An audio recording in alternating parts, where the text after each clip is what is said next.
ENCE. Effervescence. It's a noun.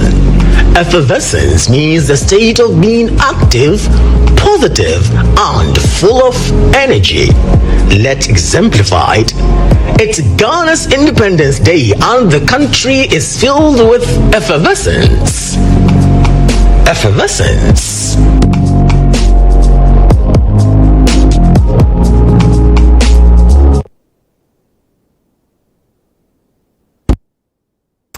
And that is our word of the day. I always say this to you on the show, that pick up a word or two every week at least and enrich your vocabulary.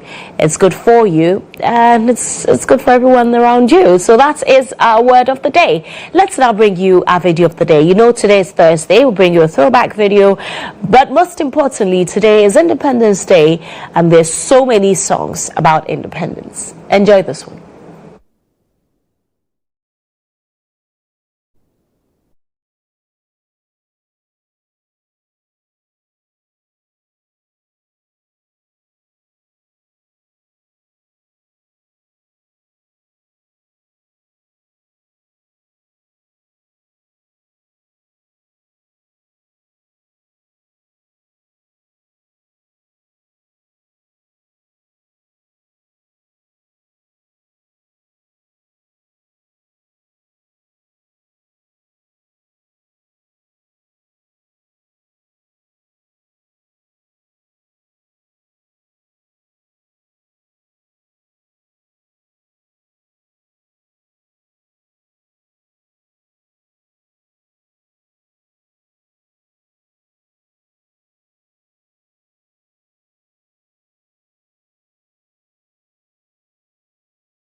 Said that we were free forever, and I really wish that we had that video.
the Republic of Ghana,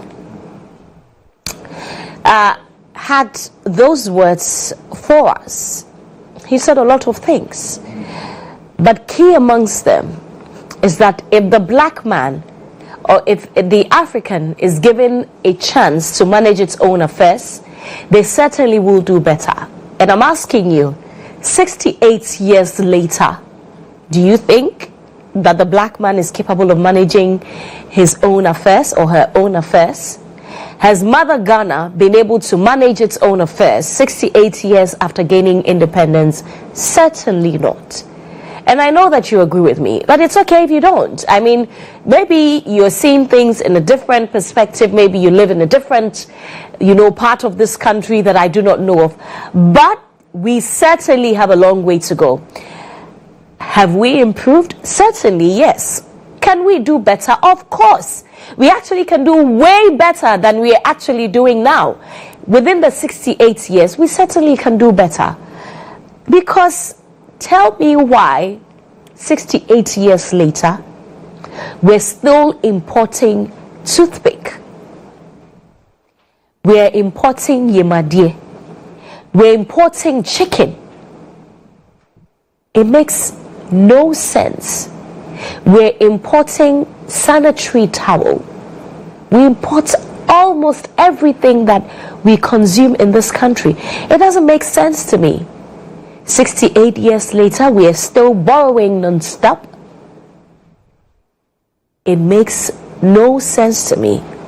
But I want to hear from you. So we're going to open the phone lines. Tell me if you feel that we're self-reliant. Are we free, truly? Let me hear from you and how you feel as Ghanaians 68 years after independence.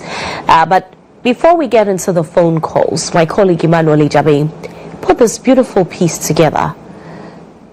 Let's take a look at it. Trade volumes for 2024 wrapped up with a so-called win. Total exports hit 294.9 billion cedis, outpacing imports, which was around 250.2 billion cedis. Well, that leaves us with a trade surplus of 44.7 billion Ghana cedis. That's a jaw-dropping 8 times more than what we had in 2023. And that sounds like we really should be celebrating, right? Well, hold your applause. At a recent National Economic Dialogue, the chairperson of the Planning Committee, Dr. Ishmael Yamson, dropped a hard truth. In sub-Saharan Africa, that depends most on food imports to feed its people. Our manufacturing sector has collapsed, while hardship is pervasive. In a region bursting with agricultural potential, we somehow managed to outsource our stomachs. Now let us ask the million-dollar question. Why does a country blessed with so much fertile lands, water bodies, and a workforce still import so much food? 38.94 billion Ghana cedis for the year 2024. 15.56% of total imports for the year 2024. Now, the theories are endless. Some say local production is quite low. Others point to poor investments in agric. And then there are those who just think imported food is fancier because, a foreign label on rice makes it taste better. But let us cut the theories and take a short field trip to the nearest supermarkets and look around. The rice, Thailand, the chicken, Brazil, the bread you had for breakfast, imported wheat. Even that beloved yemadie from your favorite chop bar, there is a good chance it took some wild detour through some foreign processing plants before landing on your plate and in the bowl of soup. And yet, we constantly complain about unemployment, forex shortages, and a weak cedi, all while happily shipping our money overseas to eat irony at its finest. Common yemadie self. See how much we import. As a country, so much to cry for. Cereals and grains. 3.36 billion Ghana cedis, guts, yemadie, blood is among other things, 2.68 billion, frozen cats and offal of fowl, chicken that you chew every other day, 2.58 billion, sugar, 2.37 billion, cocoa beans, 2 billion Ghana cedis. It goes on and on and on and on. Some top 10 imports that we are making into this country: rice, 1.6 billion, shea, 1.62 billion. Rice, those that are semi-milled and even those that are milled, 1.97 billion. Fish, frozen, that's excluding fish fillet, we are doing some 1.25 billion. As a nation, this is where we are. Now, let us imagine for a second, what if we stopped importing food? Could we survive?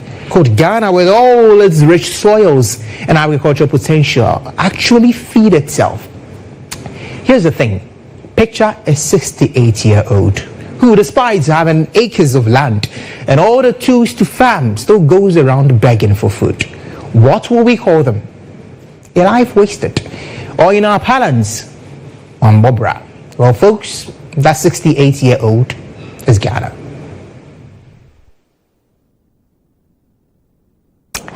So that's a beautiful piece there by Emmanuel Ejabing. You saw it, you heard it, you saw the figures, the numbers, the things that we import. We import rice, we import sugar, we import imadie, we import toothpick, we import even water. We import so many things into this country. 68 years after gaining independence, 68 years after boasting and saying that the black man or the African is capable of managing its own affairs if given the chance. Well, here's what you have, and here's what we have. Here's what we are living with as a country.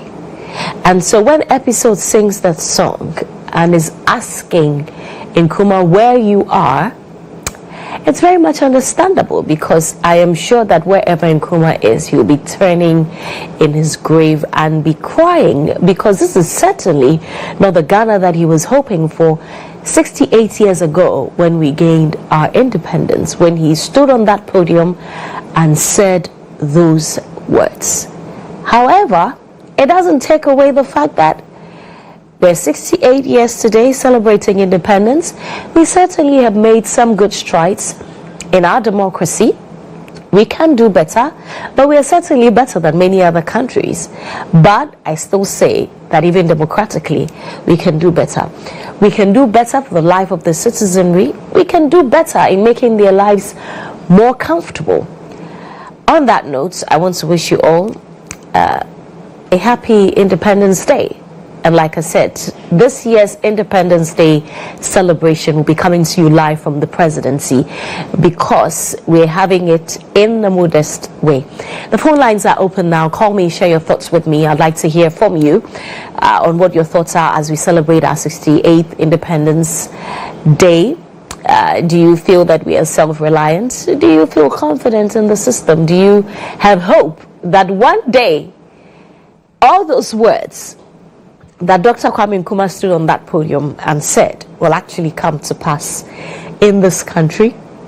I am hopeful, I must say. I don't know if I will be here to see it, but I am certainly hopeful that in the next couple of years, I don't know how soon, we actually will get to a point where we become self-reliant in many things, you know.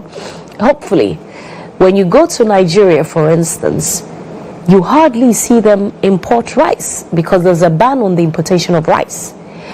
Here in Ghana, we actually produce rice locally, but I can tell you that there's a very small percentage of people who consume locally produced rice, because we are very huge on importing rice into the country. We import grains, we import cereal. Like I said, we import everything. We have our first caller on the line. Hello, good morning. Hello, good morning. Hey, my name is Bartholomew. I'm calling from Boku. Sorry, can you come again? My name is Bartholomew. I'm calling from Boku. All right, Bartholomew, good morning and happy Independence Day. Let's hear you. Thank you very much. There is one thing that we, the youth, really need to wake up and fight against. And when some of us talk about this, people tend to say, or the politicians tend to say, the youth doesn't even care about themselves. And I always find it difficult when some of us, the youth, try to talk, and the youth themselves again go behind us to support the politicians against us in a way. So what I really think that we need to do in this country to be self-reliant is to against the two political parties in an election year fully. And by doing that, we, the youth in this country, we are more than the elderly. If we rise up in one political year and still we are not electing anyone to be the president nor MP for this country, then we stand by our own selves and we resist any attempt by any politician to convince us with money, to convince us with anything. Then I think if the politicians think about it, then see that the youth are rising strongly against them, there will be a thought in their mind that we need to do something seriously for the youth, else they are running away from us. Job opportunities every day has been a problem. We will complete school for about 3-4 years. You don't have employment. You don't even have anything they are talking about in employment. We listen to them every day to hear that we will be employed. We listen to them every day to hear that at least there is a job opportunity here for the youth. We hear not. And what they will do is to post some people, then someone will come into power and then give those people termination letters. So what are we really facing in this country? We need to rise up for our own independence as youth in this country. Thank you very much. Thank you very much, Bartholomew, for that call. The phone lines are still open. Call us, share your thoughts with us. We have another call on the line. Hello, good morning. Good morning. Thank you so much for calling. Hello? Hello? Hello? Yes, Good morning. Good morning. Thank you very much for calling. Tell us your name, where you're calling from. My name is Alaji Joshua. I'm calling from Singane. All right, Alaji, let's hear you. My problem is that before we got independent, but since Akufo-Addo came to power, how our independence got spoiled. I'm telling you, before 2016, we were half independent. But before Akufo-Addo was sworn into power, the independence that we got spoiled. So now we are getting back our independence because politics has spoiled Ghana. You have to be told, because what Akufo-Addo and his government came and did to Ghana, I swear to God, because everything has spoiled in Ghana now. I'm telling you, because all business has collapsed. What kind of independence is this? Ghana does not need any independence. Because now, if you speak your mind, some people will come after you. What kind of independence is this? If your party is not in power, you will remain in opposition. You will not even get work to do. Everything has fallen because of politics. So we are celebrating this much even for what? We have spoiled everything in Ghana. Now we say that we are getting independent. We have to celebrate Independence Day. For what? Nothing is going on in Ghana. If you finish completing school, you not get work to do. What kind of a country is it? If you finish school, you not get work to do, and you become a burden to your parents. What kind of independence is this? One person will pay Ghana's money, and he will be running about without doing nothing because he is in power. What kind of power is it? You have to be self-disciplined. If you are not disciplined, how can the country grow? We have to tell these politicians the truth for them to know that they are coming to serve us. It's not we are coming to serve them. Huh? What kind of independence is this? We have to stand up and fight for our rights. Because what the Nkrumah they came and do, it is good about it. We have to stand up for this country. Because the people in the country are suffering. What kind of country is this? Eh? We have to stand up and fight for second independence again. If something is going on wrong, all of us we have to vomit it out that, hey, what you are doing is no good. It will destroy our country. Look at Galante. Look at Galante. Everything is going bad. And people will be sitting there enjoying money. Some people are suffering. Go to the hospital, go and check if Ghana we have independence. Go to our school, go and check if Ghana we have independence. If you don't have money in Ghana, you cannot do nothing. Only few people are enjoying in Ghana. And many of Ghanaians are suffering. What kind of independence is this? And people cannot make any speech when they stand up and go. What kind of independence is it? Thank you very much. Thank you very much. We appreciate that call. The phone lines are still open. We have another caller. Hello, good morning. Hello, good morning. Yes, thank you very much for calling. I'm calling from Zainu. All right, let's hear you. Oh, madam. In fact, I feel sad as a Ghanaian all the time. Anytime I see Ghana and looking at my age comparing to the country we are living now, I feel so sad. Because anytime I step out, seeing people struggling, only what baffles me along the street, how people are struggling to go have any, even getting. Hello? We can hear you. Please. Please. And it still baffles me all the time. Anytime I see myself standing along the street, looking at my own colleagues, people who are struggling to go to work and living, how much? But we will not get a car to transport us from where we are to where we are going to. We have to be struggling, standing on the roadside, waiting for car. Which kind of country is this? We feel so sad.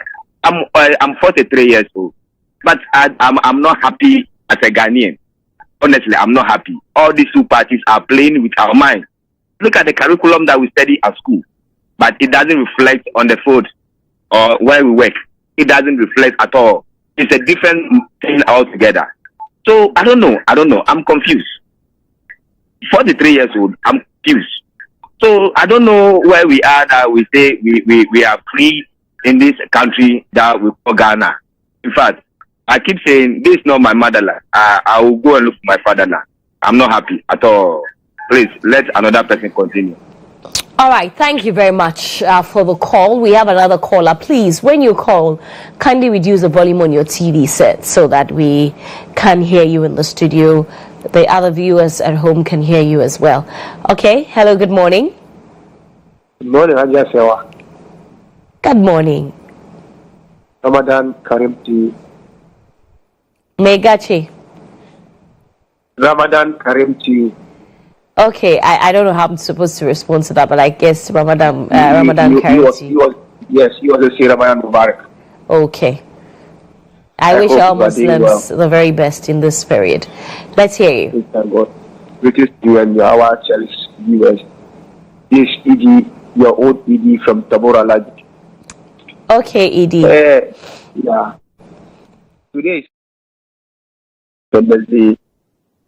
First, we thank God while we are in life or while we are alive for making this such a wonderful day. As a Ghanaian, we celebrated our independence every year and year. And like all my colleagues said, I thought we are in the hopeless country, which I would say there's no any hope in this country. Always our politicians are telling us that the youth of this country are lazy. I did the same youth when they leave this country and travel abroad, they are the people building this country. Am I saying something right? Yes, Serwaa. Yes, Edie. These same youth, which our politicians are telling us that our people are our youth are lazy. The same youth are the people who leave this country and travel abroad, and today they are building this country. When you go and imagine this country, if it's not with a politician, it's for somebody, a youth from this American babies or whatever. So we appeal that all people are saying we can't go without the politicians. We can't go without the politicians. But I was thinking that anytime when they sit down and relax, they have to ask themselves, are we the people ruling this country, or are we the people governing this country? And where we are taking this country to, are we happy for ourselves being a parliamentarian, president, or whatever? Look ahead, we spend almost $50 million to buy a CCTV cameras to a bank. $7 million for to identify the building. Once most of the communities do have even an entire street or entire roads, there's no, we are Ghanaians. There's no doubt we are Ghanaians, but no any hope in this country be a Ghanaian.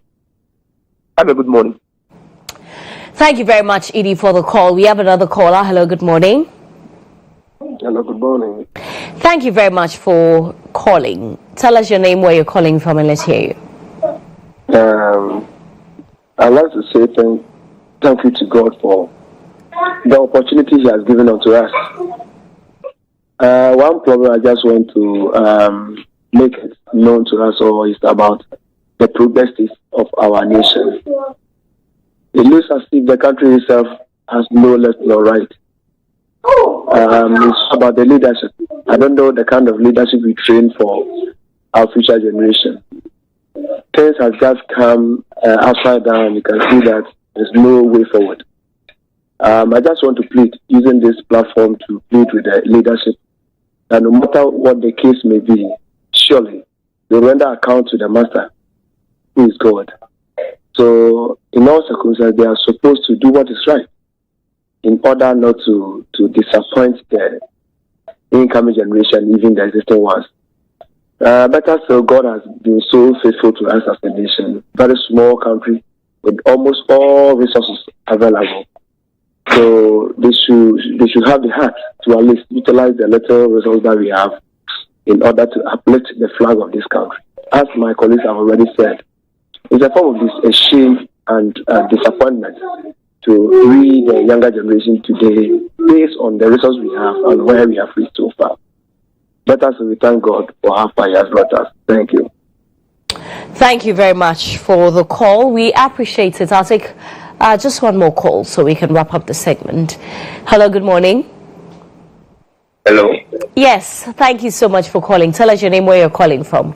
My name is Mario. I'm calling from Kenya. Hello, Mario. Good morning and happy independence. Let's hear you. My name is Mario. Mario, you have to reduce the volume on your TV set, please. Okay. All right. Can you hear me? Yes, I can hear you.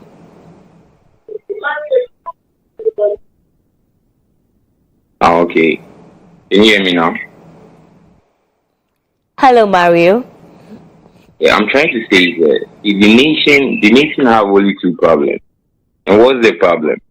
It's only agriculture sector and for the people in the country.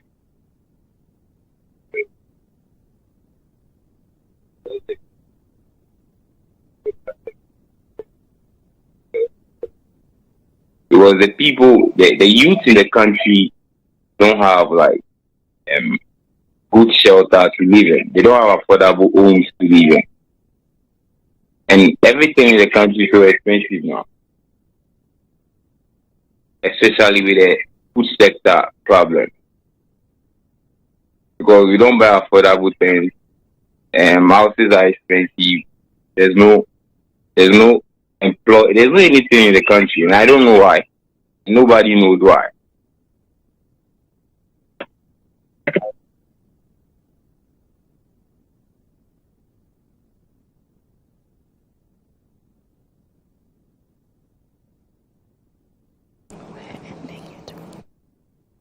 I said that was going to be my last caller, but let me make this my last caller. Talk to this last person. Hello, good morning.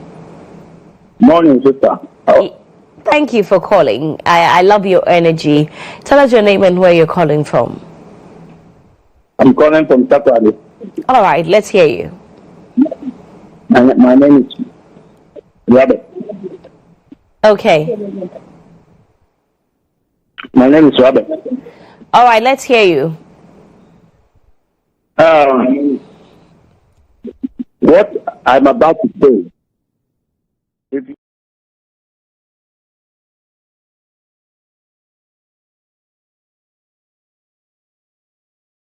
winner takes all is destroying this nation.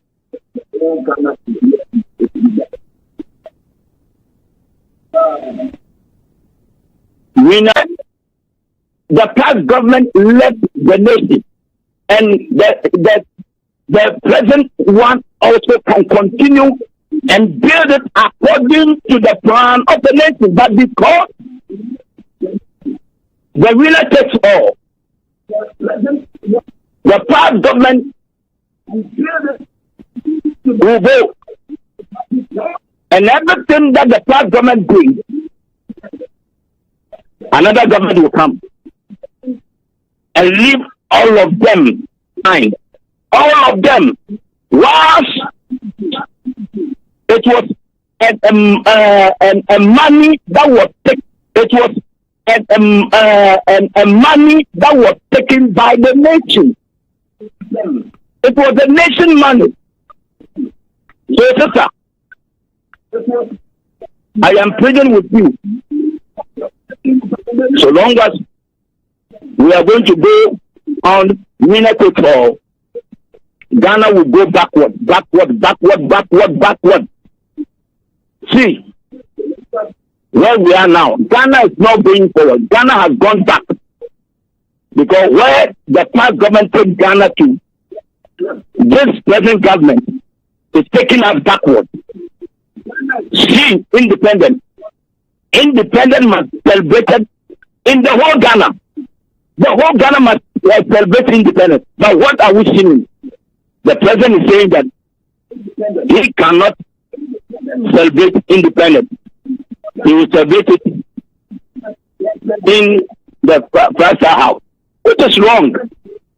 Which is wrong. Because it is the day that Ghana was liberated from the slavery. So, it is my prayer that we will stop winner takes all. Ghana must rise up. The people of Ghana must rise up and say to President that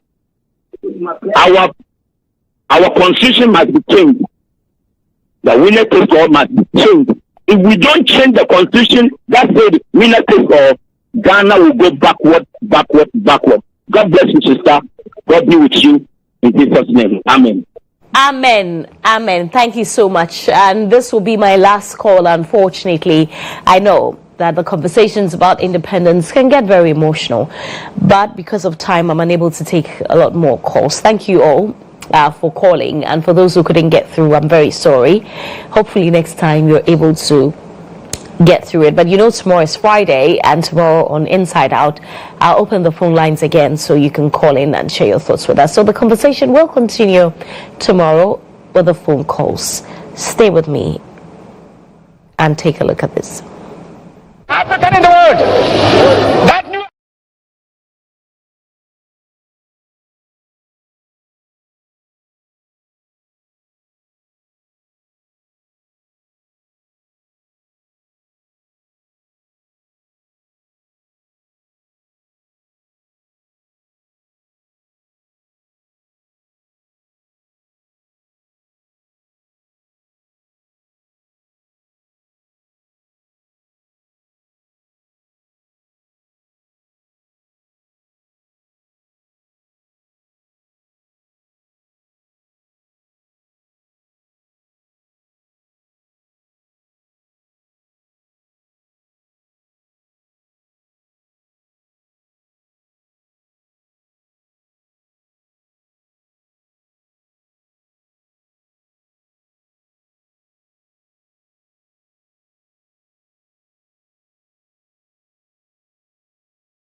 altogether. And as you would know, Ghana was the first in all of sub-Saharan Africa to have become independent. And so, in a way, we were the pioneering nation of much of Africa in terms of breaking out of colonialism into independent states. So it was very exciting, especially for students and young people. Ghana's independence, as we all know, was a great event. It inspired a lot of hope on the continent, in our immediate neighborhood. We were a relatively small country, but I think that in terms of our influence, it is completely out of proportion to our size. And independence actually was one of the reasons, being the forerunner on the continent, and there's that place. And we inspired a lot of hope. This became a pilgrimage for a lot of Africans in Africa and outside of the continent. So we got visitors from the African American community, Malcolm X, Maya Angelou, W.E.B. Du Bois. They were all coming here for inspiration. So we did inspire a lot of hope for the liberation of the continent, a lot of black people everywhere. And the civil rights movement, is important to state, happened just around the same time. So at the same time that we got our liberation from colonialism, that's when African Americans were also getting liberated and fighting for liberation in the US. So all of those things, I think, drew a lot of inspiration from Ghana. There's no doubt at all that Osadipur Dr. Kwame Nkrumah, who led the struggle for national independence, became the inspirer of the national liberation movements throughout Africa and even the world. And Ghana contributed significant diplomatic and military for the success of other struggles for national liberation in Africa. Indeed, Ghana became the home of the liberation movements in Africa. There is a new African in the world. That new African is ready to fight his own battle and show that after all, the black man is capable of managing the world affairs. The foundation was laid, but the road ahead was not without obstacles.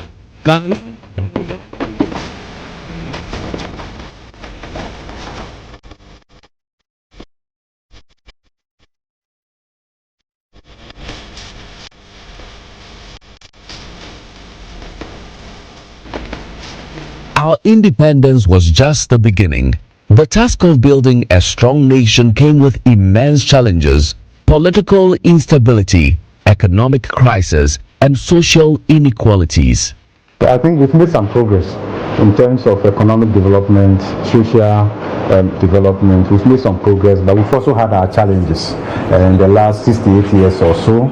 If you match the development, the progress that we have made to the challenges that we have had along the line, you can see that we could have done a bit better given the resources that we've had and all of that. So I want to say that we've made some progress. We've also had some challenges. The progress that we have made did not benefit Ghanaians broadly, and therefore you realize that we'll see that Ghana, we've made progress here and there, but we have a large number of Ghanaians who are left behind. We've been able to make some gains. Today we can say that as a democracy, we are the shining light across the sub-region, and many countries come here to learn.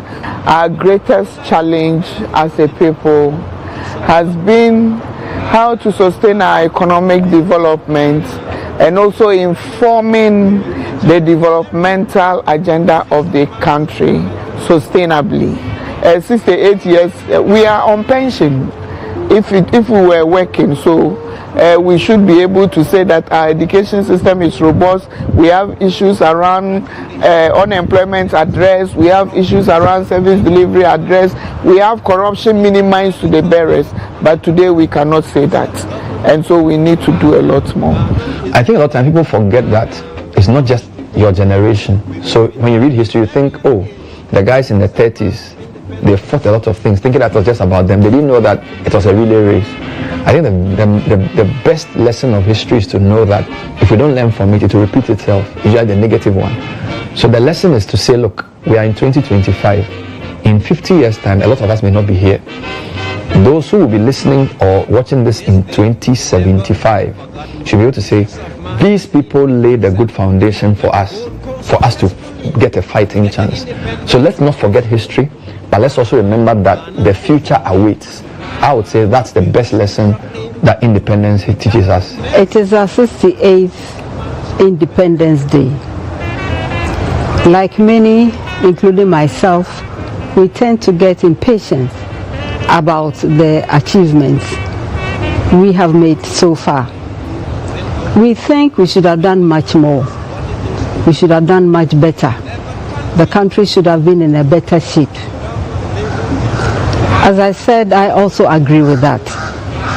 But let us not forget those who for hundreds of years before Independence Day, coming down to the struggle for independence, have made such contributions as have made our independence even possible in the first place. I'm in my early 40s and Ghana is 68, so essentially my country is about 25 years older than me. So if I met somebody who's 25 years older than me, what would I say to them? Obviously they know a lot more than I do, but I feel like there's a big opportunity for us to help this country realize its potential before it's 70. 70 is a big year. 2 years is a short time, but we've had a lot of time to work. A lot of countries we admire have run the systems run for hundreds of years. So I feel like Ghana still has a lot to do.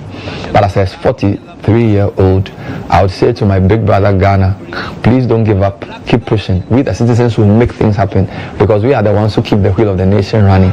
So we'll keep pushing and make sure the nation does better.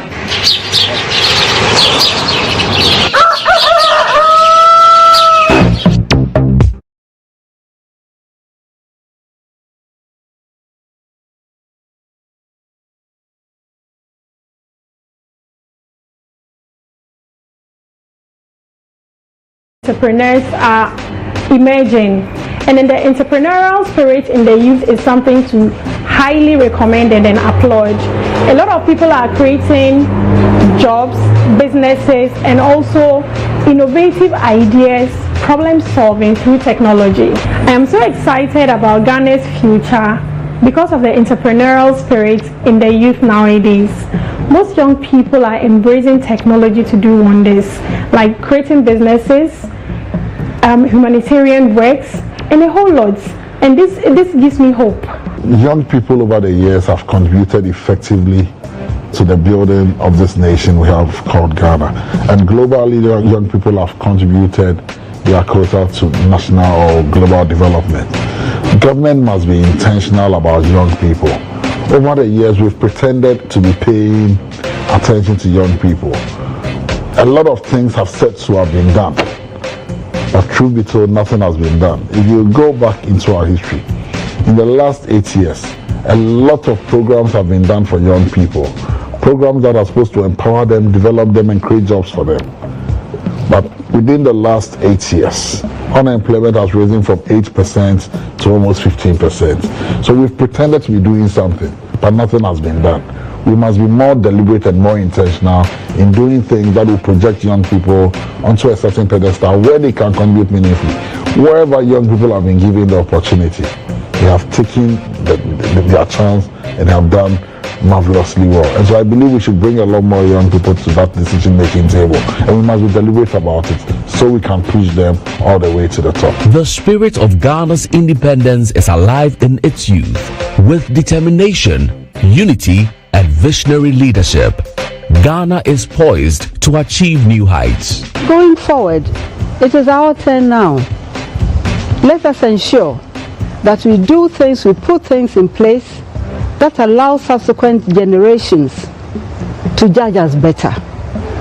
One of the ways I suggest humbly is for us to move those in the margins, in the underserved communities, our disabled people or our differently abled people.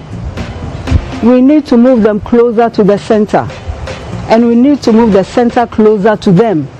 And I think that by so doing, we may have a more harmonious, equitable society. Happy Independence Day to all of us. From the struggles for our independence to to the challenges of nation building, we have stood strong. As we mark 68 years of freedom, let us take the opportunity to embrace a new era, one of reflection, review, and bold steps towards resetting our country for a brighter future. Ghana's story is still being written, and the best chapters are yet to come.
struggle against colonialism. Ghana's first president, Dr. Kwame Nkrumah, took the world by storm as he led his nation to become the first black African nation to gain independence from the European powers. But just as Nkrumah's revolutionary leadership in Ghana would trigger a wave of independence movements all across sub-Saharan Africa, his gradual descent into authoritarianism and his sudden overthrow would also become a familiar story across many of Africa's newly independent states. This is the story of how Dr. Kwame Nkrumah went from being Ghana's messiah and faultless hero to a political pariah whose ultimate demise would lead to wild celebrations on the streets by the very same people that had once loved and adored him.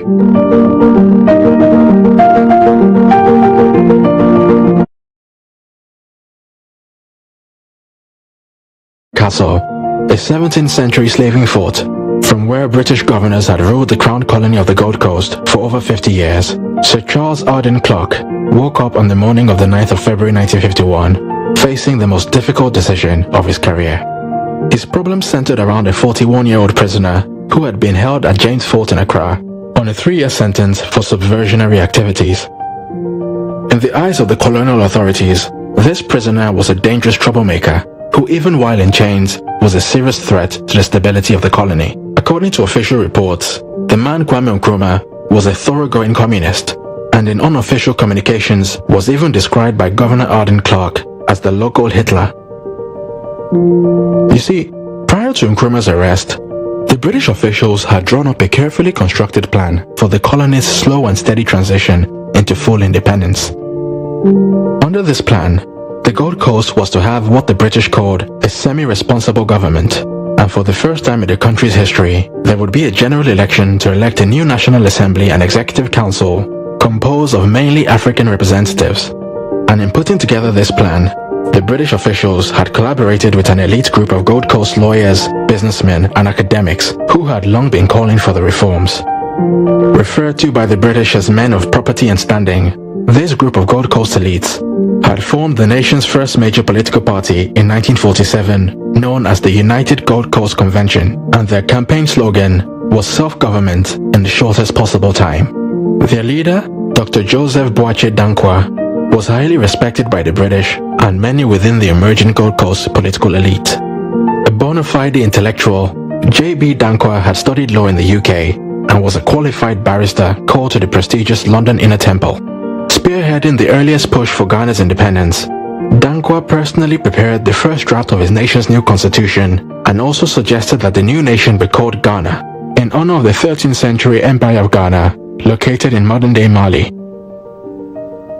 Looking to spread their message to the masses and build popular support for their push for independence, Dankwa and his UGCC colleagues decided that they needed to hire a full-time organizer to help spread their message and galvanize the public. It was here that an unknown activist named Kwame Nkrumah was recommended to them.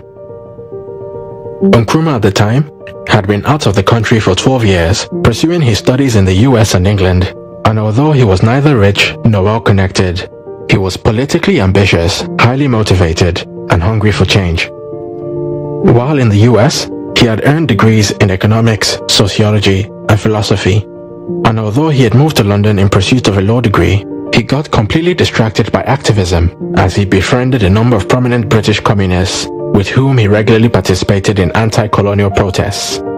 But while his activism was food for the soul, it wasn't putting food on the table. The young Nkrumah often found himself short of funds and was in desperate need for a stable source of income.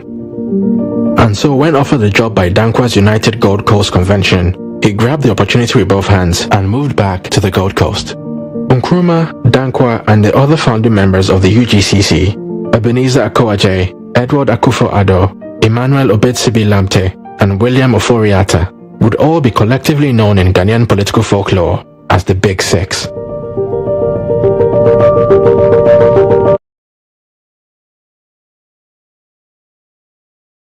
Had fallen out with the other members of the Big Six.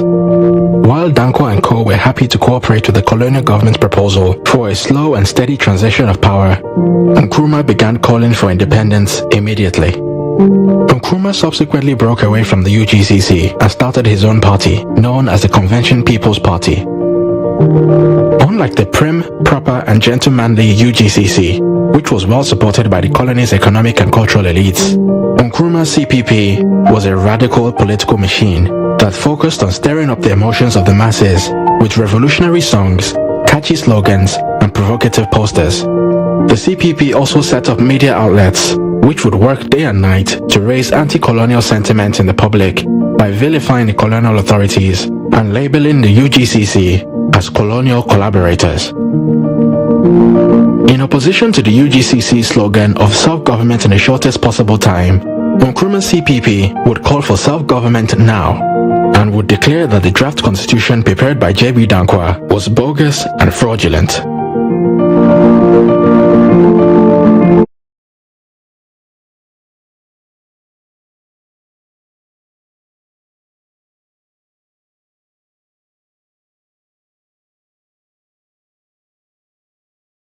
The country and delivering fiery speeches, Nkrumah gained a massive following by promising civil servants, office clerks, petty traders, construction workers and primary school teachers that all of their grievances and hardships would disappear once colonial rule had been brought to an end. Many of his supporters would grow to see him as a literal messiah, sent from the heavens with the sole purpose of freeing them from the shackles of colonial oppression and ushering in a bright new dawn.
But far from stopping the CPP, Nkrumah's arrest would energize his base even more, as his status as a true revolutionary had now been confirmed by the suffering he was enduring for his beliefs.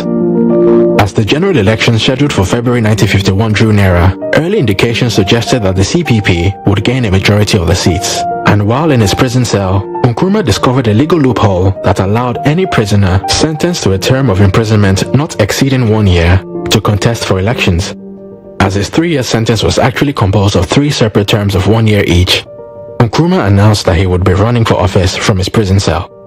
News of Nkrumah's participation in the elections would trigger a great wave of enthusiasm, which would see Nkrumah's supporters come out to vote for the CPP en masse.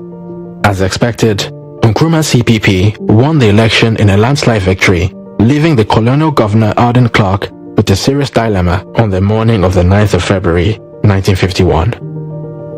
Although Nkrumah still had 3 years of unspent prison time on his sentence, the new reality was that he had just been elected to high office in a landslide victory by his own people. After weighing the pros and cons, the choice became crystal clear. Without Nkrumah's release, there would likely have been a mass uprising, which the colonial authorities certainly could not afford to have to deal with. And so after 14 months in prison, Kwame Nkrumah was released on the 12th of February 1951 to a massive reception from his supporters. Within the space of 2 days, Nkrumah had gone from convict to prime minister, a development that will send shockwaves all around colonial Africa.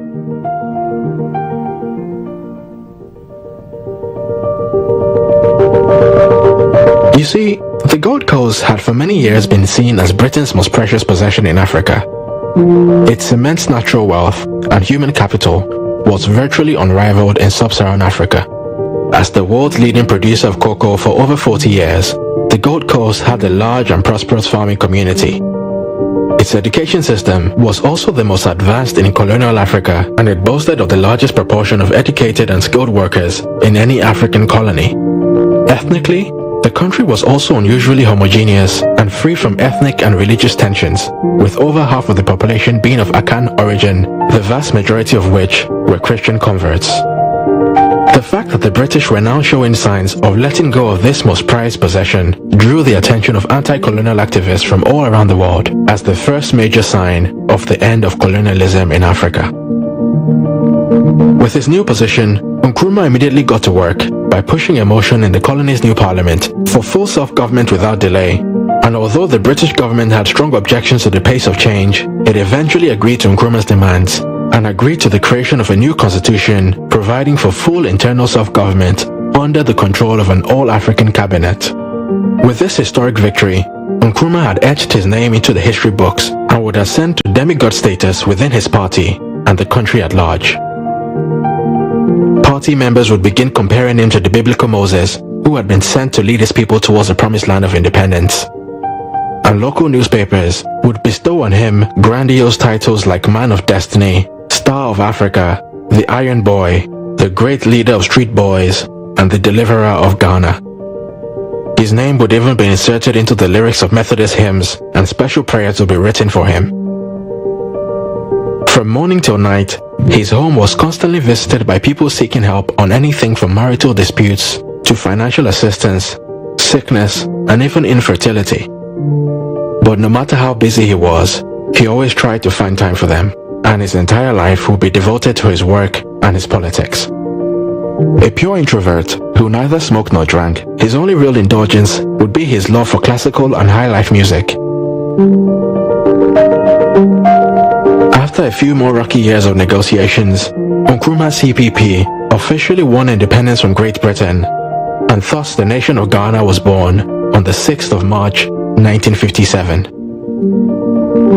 Ghana's independence celebrations would be the most globally acclaimed African event of its time, as delegates from 56 countries arrived on African soil to share in Ghana's joy.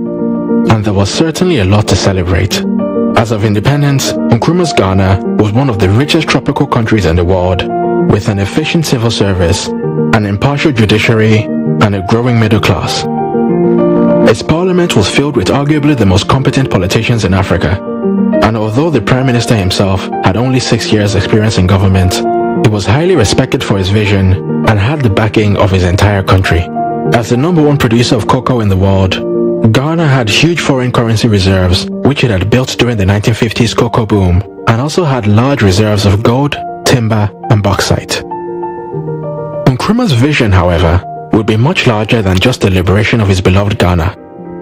His life's mission was to oversee the creation of a borderless African superstate, in which all the French, British, Spanish, and Portuguese colonies would break free from colonial control and unite under a single Pan-African government. And despite the vast religious, cultural, and ethnic differences of the various nations of Africa, Nkrumah did not see his Pan-African goals as some distant objective to be gradually achieved over the course of several generations. Instead, he was fully convinced that with the right level of political will and dedication, his grand vision could be achieved within his own lifetime. Ghana's capital, Accra, was to become a center of African liberation from which nationalist leaders from all across colonial Africa could come to draw support in their various independence struggles. In his Independence Day address, Nkrumah would proclaim in front of large crowds that Ghana's independence was meaningless if it wasn't linked up with the total liberation of the African continent. And in 1958, he called a meeting of some 300 representatives from all across Africa for the All-African People's Conference. Some of a few big names in attendance were Tanzania's Julius Nyerere, Zimbabwe's Joshua Nkomo, Zambia's Kenneth Kaunda, Hastings Banda of Malawi, and Patrice Lumumba of Congo. The event was hugely successful, and in the subsequent years, many of the attendees went on to successfully push for the independence of their respective countries.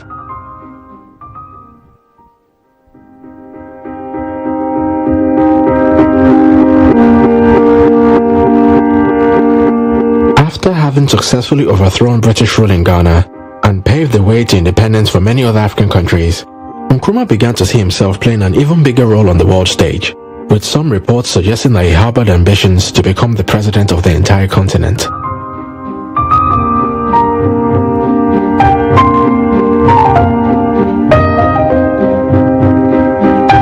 Domestically, his plan was to transform Ghana into Africa's leading industrial power and a model socialist society which other African states would seek to emulate.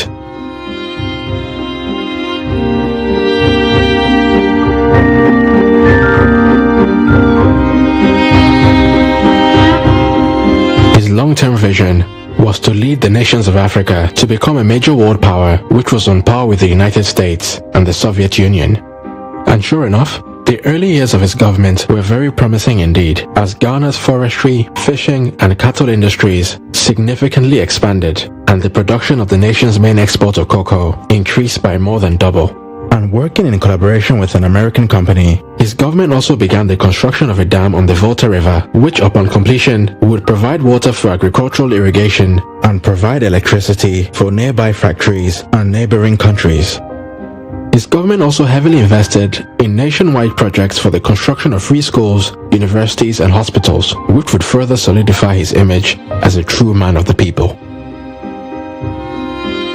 Blending together ideas drawn from Marx, Lenin and Mao, Nkrumah created a state ideology which he called Nkrummahism. He also established an ideological institute where he employed a number of foreign socialist thinkers to work on developing elaborate political theories and policies based on his socialist philosophy.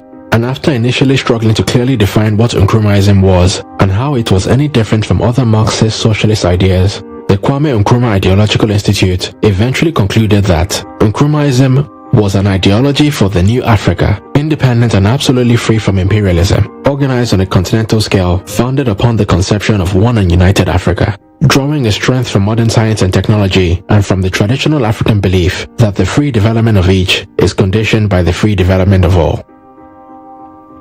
But despite the elaborate theoretical framework of Nkrummahism, its real-world application would ultimately fail to produce the socialist paradise envisioned by Nkrumah and his political scientists.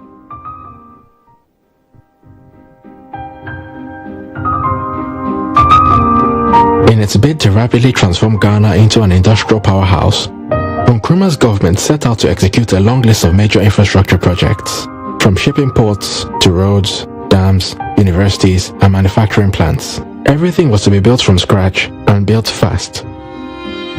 The problem, however, was that not many local companies could actually bring these projects to life, and so rather ironically, most of the contracts for these major projects needed to be advertised to the very same foreign companies that were regularly denounced by leading members of the CPP. To make matters worse, the award of these contracts was quickly hijacked by corrupt officials, and many key members of Nkrumah's government would grow filthy rich by charging bribes from foreign companies and allowing them to inflate the costs of government projects in exchange for kickbacks and other advantages. And slowly but surely, an Orwellian animal farm society began to emerge, as Ghana's post-independence political elites began exploiting the new nation in much the same way as their colonial predecessors.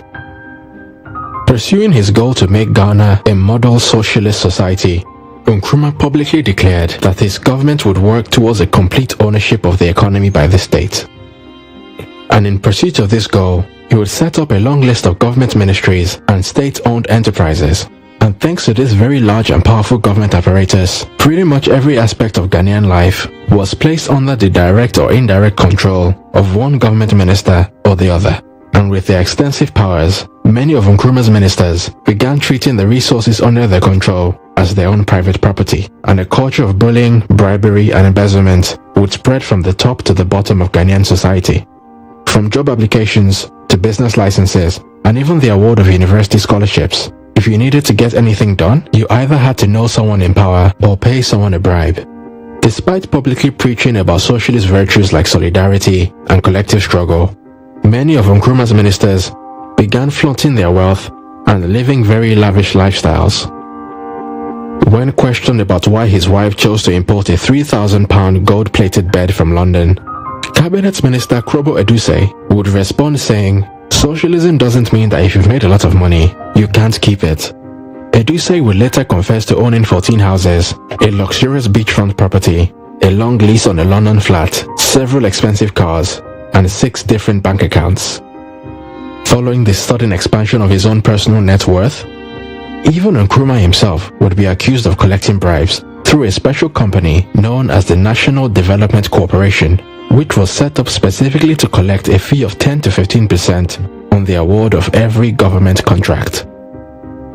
But while the growth of corruption in his government would slowly begin to eat at his reputation as a man of the people, it would be his steady descent into authoritarianism that would be the defining blight on Kwame Nkrumah's legacy.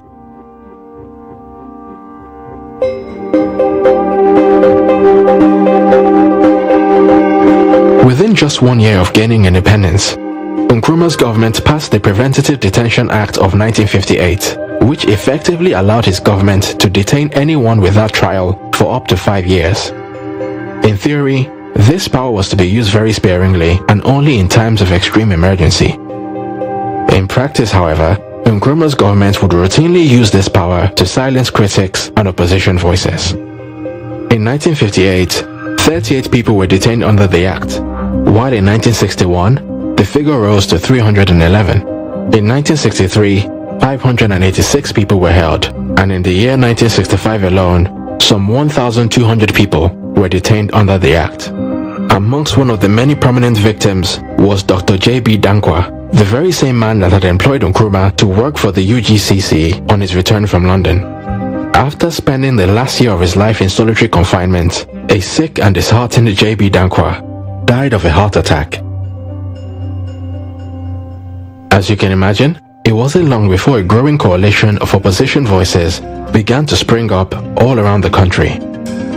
But nevertheless, virtually every action taken by Nkrumah was met with endless praise by the state-controlled media and self-preserving politicians. Despite jailing over 300 people without trial in 1961, a local newspaper would boldly proclaim, "When our history is recorded, the man Kwame Nkrumah will be written off as the liberator, the Messiah, the Christ of our day, whose great love for mankind wrought changes in Ghana, in Africa, and in the world at large." And an official portrait of Dr. Kwame Nkrumah, published the very same year, would read, "To millions of people living both inside and outside of the continent of Africa, Kwame Nkrumah is Africa, and Africa is Kwame Nkrumah." When the question was asked, what is going to happen to Africa? It is to one man that everyone looked for the answer: Kwame Nkrumah. To the imperialists and colonialists, his name is a curse on their lips. To the settlers, his name is a warning that the good old days at the expense of the African are coming to an end. To Africans suffering under foreign domination, his name is a breath of hope and means freedom, brotherhood, and racial equality. To us, his people, Kwame Nkrumah is our father, our teacher, our brother, our friend, indeed our very lives. For without him, we would no doubt have existed, but we would not have lived. There would have been no hope of a cure for our sick souls, no taste of glorious victory after a lifetime of suffering. What we owe is even greater than the air we breathe, for he made us as surely as he has made Ghana.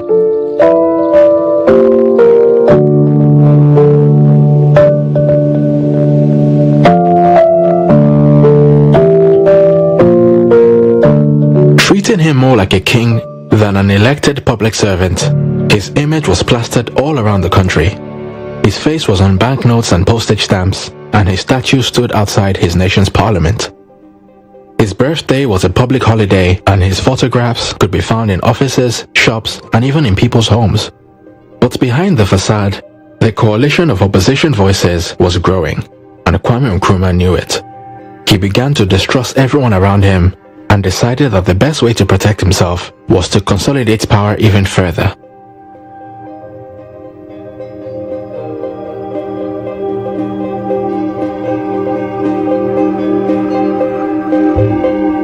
With the passing of a new constitution in 1960, Ghana had become a republic and Nkrumah had become the country's first president. However, this was not just any kind of presidency. According to Ghana's new constitution, the president had the power to rule by decree, as he could reject any decisions by the parliament and dismiss or appoint key members of the civil service, armed forces, and even the judiciary. With these new powers, Nkrumah would tighten his grip on Ghana's state-controlled media and relentlessly pursue his critics and opponents using the Preventative Detention Act. In 1961, it became a criminal offense for anyone to show disrespect to the person and dignity of the head of state. and the president's party was declared superior to the civil service, the trade unions, farmers' organizations, and all youth groups. Nkrumah also set up special courts to deal with political offenses, with hand-picked judges whose decisions were not subject to any right of appeal. An assassination attempt on his life in 1962 made Nkrumah even more suspicious of his inner circle, and convinced that his own party members were responsible, he ordered the arrest of 3 of his ministers. The 3 men were tried on charges of conspiracy before a special court, and after the Chief Justice declared them not guilty, Nkrumah dismissed the judge, passed a new law through parliament which enabled him to set aside the verdict, and at a second trial with the judge he had picked, all 3 men were found guilty and sentenced to death, although Nkrumah subsequently reduced their sentences to life imprisonment. In 1964, a second assassination attempt was made on Nkrumah's life by a member of the police force. Suspecting that the entire police service at large was involved, Nkrumah ordered the police to be disarmed, sacked several officers, and detained the police commissioner and his deputy. Adding even more fuel to the fire, the Ghanaian public also began to lose faith in Nkrumah's government, as a lot of the initial economic progress that was made slowly began to be reversed.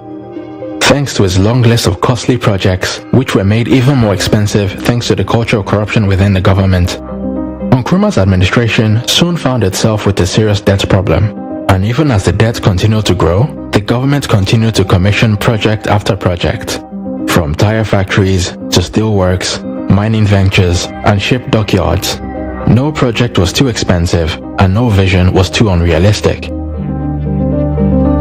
By the year 1963, Ghana's debt had risen to £349 million, which in today's money would amount to over £6 billion.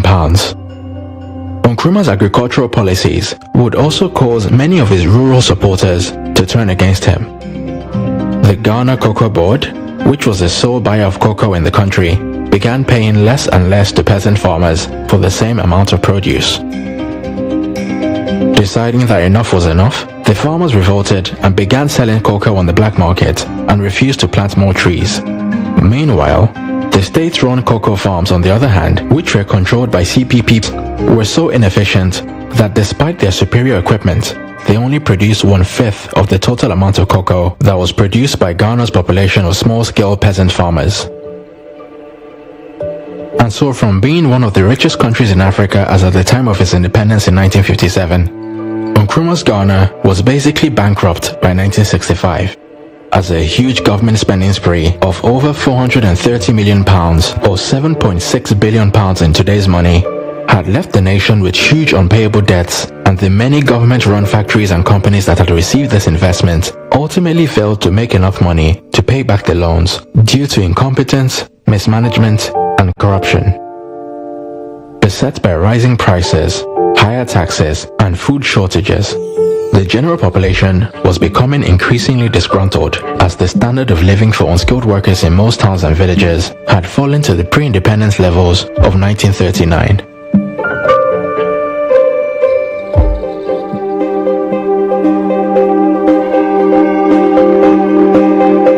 Nkrumah's Pan-African ambitions would also suffer an equally somber fate. Despite investing a great deal of energy and resources into trying to convince other newly independent African states to come together to form a united government, Nkrumah made very little progress, as major African leaders such as Nigeria's Tafawa Balewa and President Felix Houphouët-Boigny of the Ivory Coast were diametrically opposed to Nkrumah's grand vision. In addition to their disdain for Nkrumah's socialist philosophy, the likes of Balewa and Houphouët-Boigny simply did not believe that the vastly different peoples of the region could integrate as quickly and as smoothly as Nkrumah had envisioned. And in the great battle between East and West, Nkrumah was very keen for African nations to build closer diplomatic ties with socialist nations such as the Soviet Union, China, and Yugoslavia, as opposed to the United States and its European allies. In 1961, the president of Yugoslavia, Josip Broz, was invited for a state visit to Ghana. And after officially establishing diplomatic ties with the People's Republic of China, Nkrumah even changed his dressing from the classic Western suit and tie to the Chinese Zhongshan suit, which was made popular by China's Chairman Mao. Nkrumah's unapologetic preference for greater African alignment with the Eastern powers would be a major cause for disagreement with the political elites in other English-speaking African countries such as Nigeria and Liberia, who preferred to maintain relations with the UK and US, as well as a vast majority of the former French colonies who preferred to maintain their alliances with France. This ideological divide would ultimately prove to be one of the biggest barriers standing in the way of Nkrumah's dream of a united African superstate. At a conference of African leaders in 1963 to establish the Organization of African Unity, Nkrumah proposed a formal declaration that all African leaders present would commit to the establishment of a Union of African States. But to his great disappointment, not a single attendee provided a declaration. Nkrumah would subsequently get into a heated debate with Julius Nyerere of Tanzania, who at the time was making plans for the creation of an East African superstate known as the East African Federation. Nkrumah also openly accused the leaders of the French-speaking African countries of being nothing more than puppets of French neocolonialism. As a result, the political elites in countries like Togo, Ivory Coast, Cameroon, Burkina Faso, and Niger would all begin to hold Nkrumah in contempt and begin working against his Pan-African project. But ever determined to make his Pan-African dream a reality, Nkrumah allegedly began sponsoring opposition groups in neighboring countries in the hope of overthrowing governments that opposed his Pan-African ambitions. After Ghanaian agents were implicated in an assassination attempt on Togo's president, Sylvanus Olympio, 7 African leaders threatened to break off diplomatic ties with Ghana. In 1965, a political dissident who had been trained in Ghana attempted to assassinate President Hamani Diori of Niger. Responding to accusations and criticisms of his government's support for this subversionary action, Nkrumah simply responded that there would be no need for subversion if the government of Niger would support the creation of a Pan-African government. Now with a growing list of both international and domestic enemies, Nkrumah moved to protect himself by tightening his grip on power even further. In 1964, Nkrumah decided to turn Ghana into a one-party state and upgrade his office from president to president for life. Nkrumah's proposals were presented to the Ghanaian people in a referendum, and according to the official figures, a brow-raising 99.9% of the electorate voted in favor of the government's proposals. As president for life, Nkrumah brought even more government functions under his direct control, from higher education to foreign trade, defense, and even lawmaking. As a side project, he also built his very own private zoo where he kept, amongst other things, a lion he received from Emperor Haile Selassie of Ethiopia, a hippo from President Tubman of Liberia, and a boa constrictor which was sent by Fidel Castro of Cuba.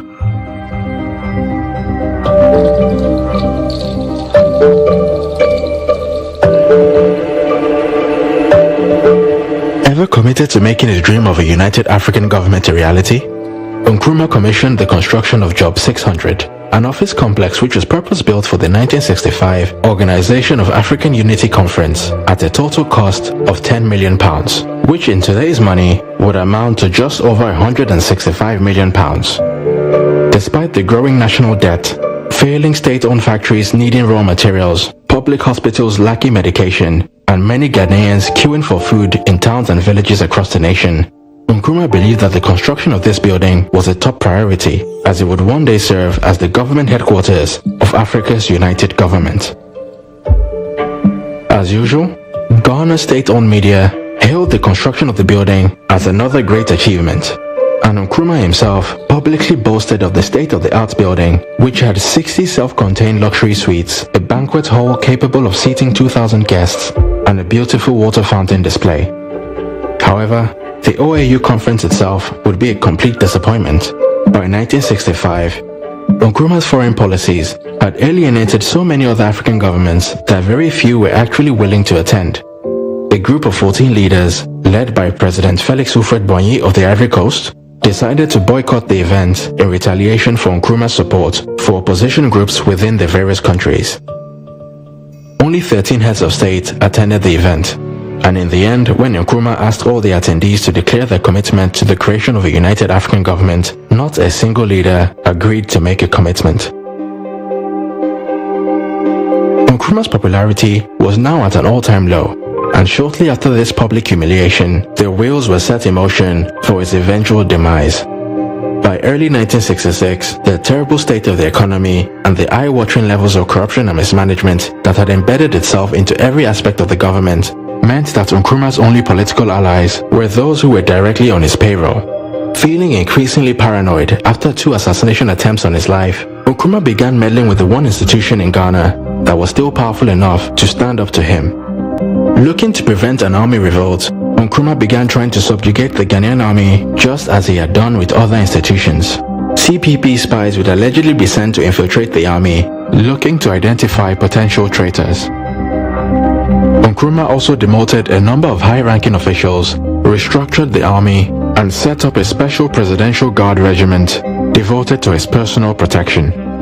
With the government's popularity at an all-time low, and their own personal interests at stake, a coalition of disgruntled army officers plotted and successfully overthrew Nkrumah's government while he was away on a diplomatic trip on the 24th of February, 1966.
Independence Day coverage told you that very shortly we'll cross over to the presidency, where this year's independence anniversary celebration is being held, and we've brought you an extensive playback, documentary after documentary, on the road that led to the independence of this country. We gained independence some 68 years ago, and the question still remains, what have we got to show for the 68 years of independence? But we will have that conversation later with Dr. Arthur Kennedy, so don't miss that part of the show. However, let's have a conversation this morning with my friends from the Village of Hope Foundation. Daniel Yeboah Manko is the head of corporate affairs for Village of Hope, and Tracy Nash Edu is a social worker at Village of Hope. Good morning, lady and gentlemen. You're welcome to the show. But before we get into the conversation, I know there are many people who are wondering what Village of Hope is. Here's a story by my colleague Peter Adato. Let's take a look at that. We'll come back and have a conversation. 29 years ago, on February 24, 1996, the Village of Hope was officially inaugurated in Ayawaso, now part of the Ghana Central Municipality. Founded by 3 visionaries, 1 American missionary and 2 Ghanaian pastors, the Village of Hope aimed to care for orphaned, abandoned, destitute and needy children, as well as those rescued from human trafficking. So we are still appealing to people, churches, individuals, families, institutions and organizations that they should come to our aid, because our success is out there for everybody to see. The children who are abandoned through Village of Hope, now they are somebody, and most of them are also giving back to the society. What started as a modest initiative has grown into a remarkable institution, now comprising of 2 residential homes, 2 elementary schools, a senior high school, a vocational school, and a fully operational hospital. Over the past 29 years, the Village of Hope has provided quality education from creche to senior high school alongside technical and vocational training. But their mission doesn't end there. The Village of Hope remains committed to transforming the lives of teenagers taken off the streets, equipping them with skills that ensure that they never return to a life of vulnerability, but instead gain meaningful employment. The children's home in Bongo has 38 children. The children's home in Fete has 89 children. We have about 48 children in tertiary institutions, universities, technical universities, nursing training colleges, teacher training colleges. We have to get each one a laptop. We have to pay fees. We have to pay accommodation, a hostel. We have to give them monthly stipend, and it is a tasking responsibility. And so we depend on donations. We depend on help to be able to help all these young people who would have had no future. However, with international donor support dwindling, the financial strain of maintaining these life-changing programs continue to grow. Sometimes you are hoping that people would come and then nobody shows up, and you need food, you need to pay for your water bills. There's been times when I've gone to churches and told them that if they don't help, I'm not going away. A beggar with a choice. Because these are not my biological children. These are not the biological children of the caregivers, the house parents and the caregivers who care for these babies. We are all helping. And so we tell people that, look, we need help to be able to help. Ghana's social welfare laws, such as the Children's Act, the Juvenile Justice Act, and the Persons with Disability Act, are designed to protect vulnerable children, reduce poverty, and promote social inclusion. For these laws to have a true and lasting impact, there must be a stronger collaboration between government and private institutions, such as the Village of Hope. Only then can we ensure that no child is left behind, aligning with the Sustainable Development Goals 1, 2, 3, 4, 5, 8, 10, and 17, targeting poverty eradication, zero hunger, good health, quality education, gender equality, decent work, reduced inequalities, and global partnerships for sustainable development. Peter Kwao Adatos report for GHOne TV and Star FM. So it appears that Village of Hope Orphanage has got quite a number of branches. You're welcome to the show once again. And very great work there. What exactly do you do at Village of Hope? Okay, so I'm a social worker at Village of Hope. Yeah. And so I am in charge of admissions and basically to ensure that the rights of the children are upheld. I am there to do individual care plans for each child, to make sure that any child that comes in is getting the help that they need. Because some of these children, or all the children that actually come in, are children who are either abandoned, abused, neglected, and so they have different issues coming in. And so the social worker is there to put in place intervention plans for these children so that by the time they leave the orphanage, some sort of help has been given them and they are no longer in the situation that they came in with. Right. So yeah, basically that's what Mr. Banko, so how many people do you have at the orphanage? Currently at Bongo we have 38 children, and in Nkrumah Fete we have 89. 89? Yes. What's the age bracket? Okay, so we have from babies, we have a babies unit, and to the Hope College, which is the SHS. Yeah, so we can talk about from 6 months to about 18. To about 18. Yeah. How do you get these people? Do they voluntarily come to you, or you go looking for them? Okay, so what happens is that sometimes they come from different perspectives.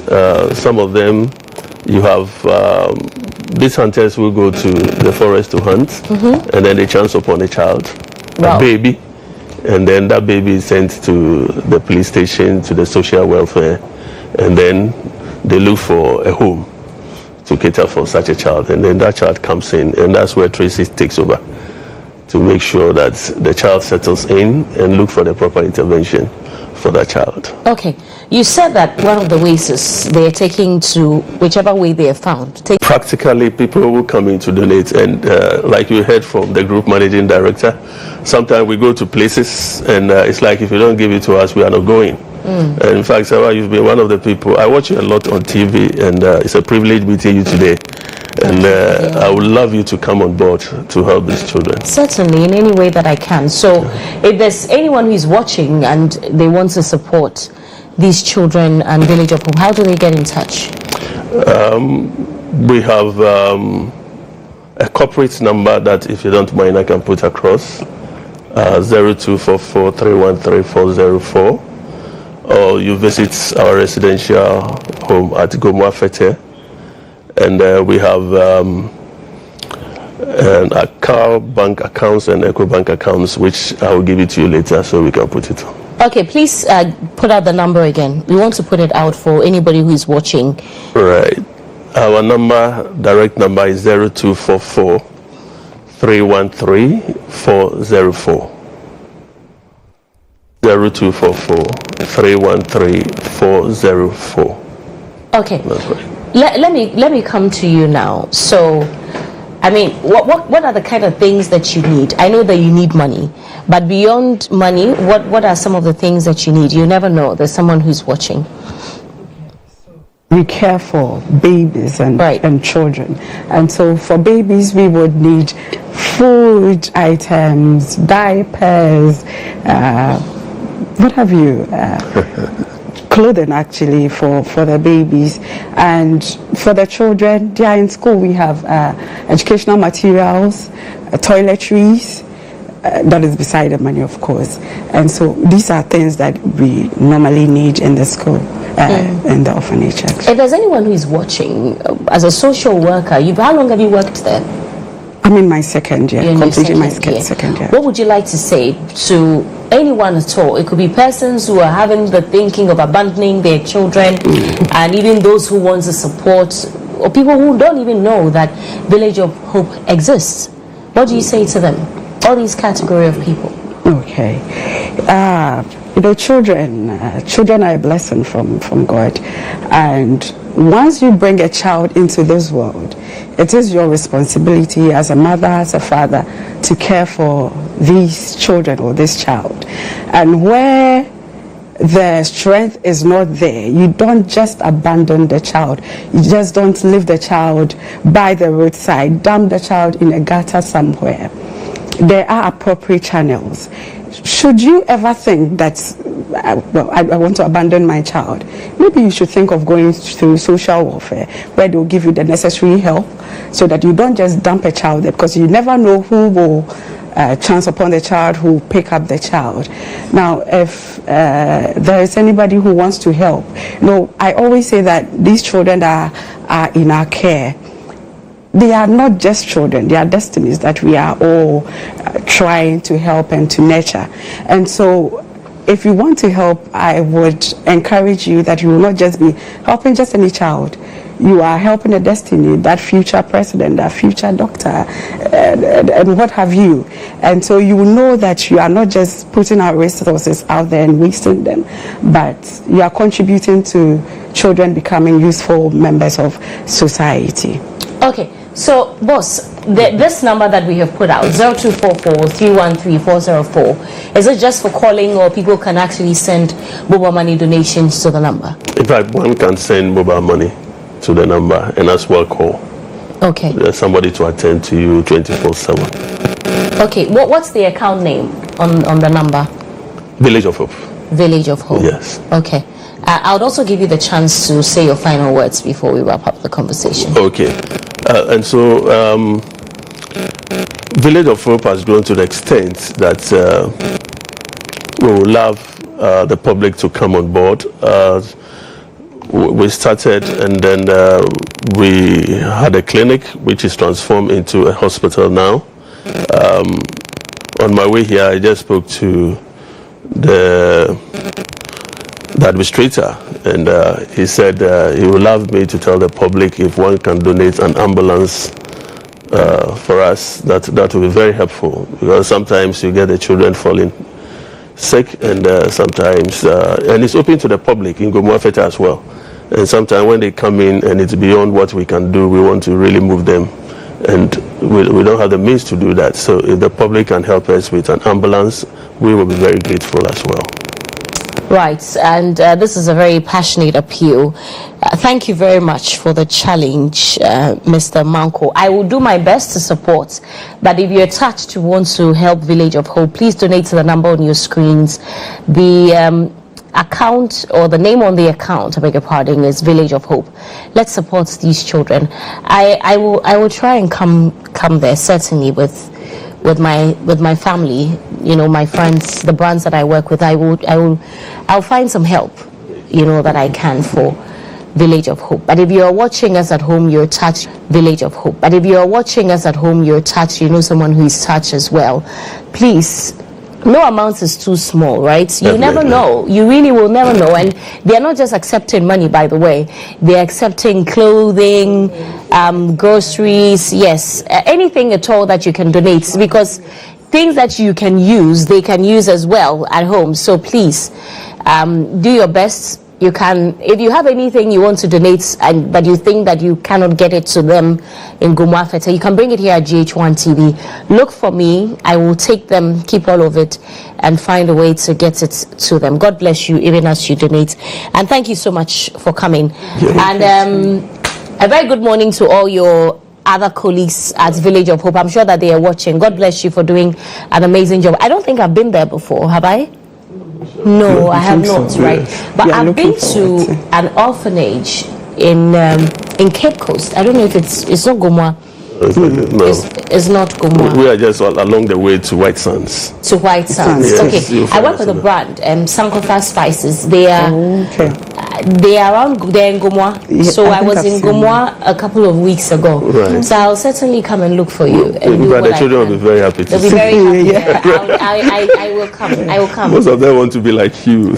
Oh, that's lovely. How does it feel like, though, taking care of these children quickly? You especially. Yeah. Do they know that they have been abandoned, or they were brought in as orphans and whatnot? Yeah, a lot of them know that. And it's really important that they know. Because the idea is not to take them from their families and not know their background or where they are coming from. Children need to belong to a family, and so in as much as we are trying to create that semblance of family where we are, we still need them to be connected to their family. So you have to know where you are coming from to be able to become who you want to be and go back to where you're coming from to help. And so they know. And taking care of them, it's a passionate thing that you have to do. You have to put yourself in their shoes and understand their circumstances. And of course, they are children, and children come with different behavioral issues, and you have to deal with all these things. But I find it very fulfilling working with these children from different backgrounds and different situations. So yeah, it's amazing working with them. All right. Thank you very much for coming on the show. Mr. Daniel Yeboah-Manko, he's a head of corporate affairs for Village of Hope, and Tracy Nashedu is a social worker at Village of Hope. Once again, let's have the numbers on the screen. If you're touched, you want to donate, and I believe, you know, we always get results here on GHOne TV, and Ghanaians are very amazing people. If you're touched, you want to donate 10 cedis, 100 cedis, 1,000 cedis, 10,000 cedis, 100,000 cedis, whatever God touches your heart to donate, please donate to that mobile money number. If you have other items you want to donate to them, but you can't get through to them, please bring it to me at GHOne TV. I'll put everything together. If you come and I'm not here, look for Nurain and give it to him. We'll put everything together, or even Mr. Adato, and we'll deliver it to them at Village of Hope. Thank you so much, and God bless you for the work that you're doing. Stay with us. After the break, there's more.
You're welcome back to the show. This is GH Today. I am Serwaa Amihere. This morning, I'm going to have a conversation with Mr. Prince Sefah. He is the former CEO for the Ghana Investment Fund for Electronic Communications, GIFEC. Good morning. How are you? Good morning, Sarah. I'm good.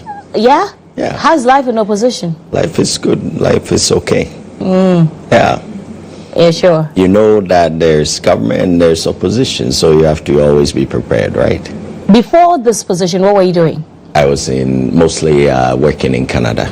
In Canada? Yeah. Oh, you're one of those people who came back when your party won? Serve, yes. Ah, okay. Yeah. And you're doing just fine? I'm okay. Why do you think your party lost?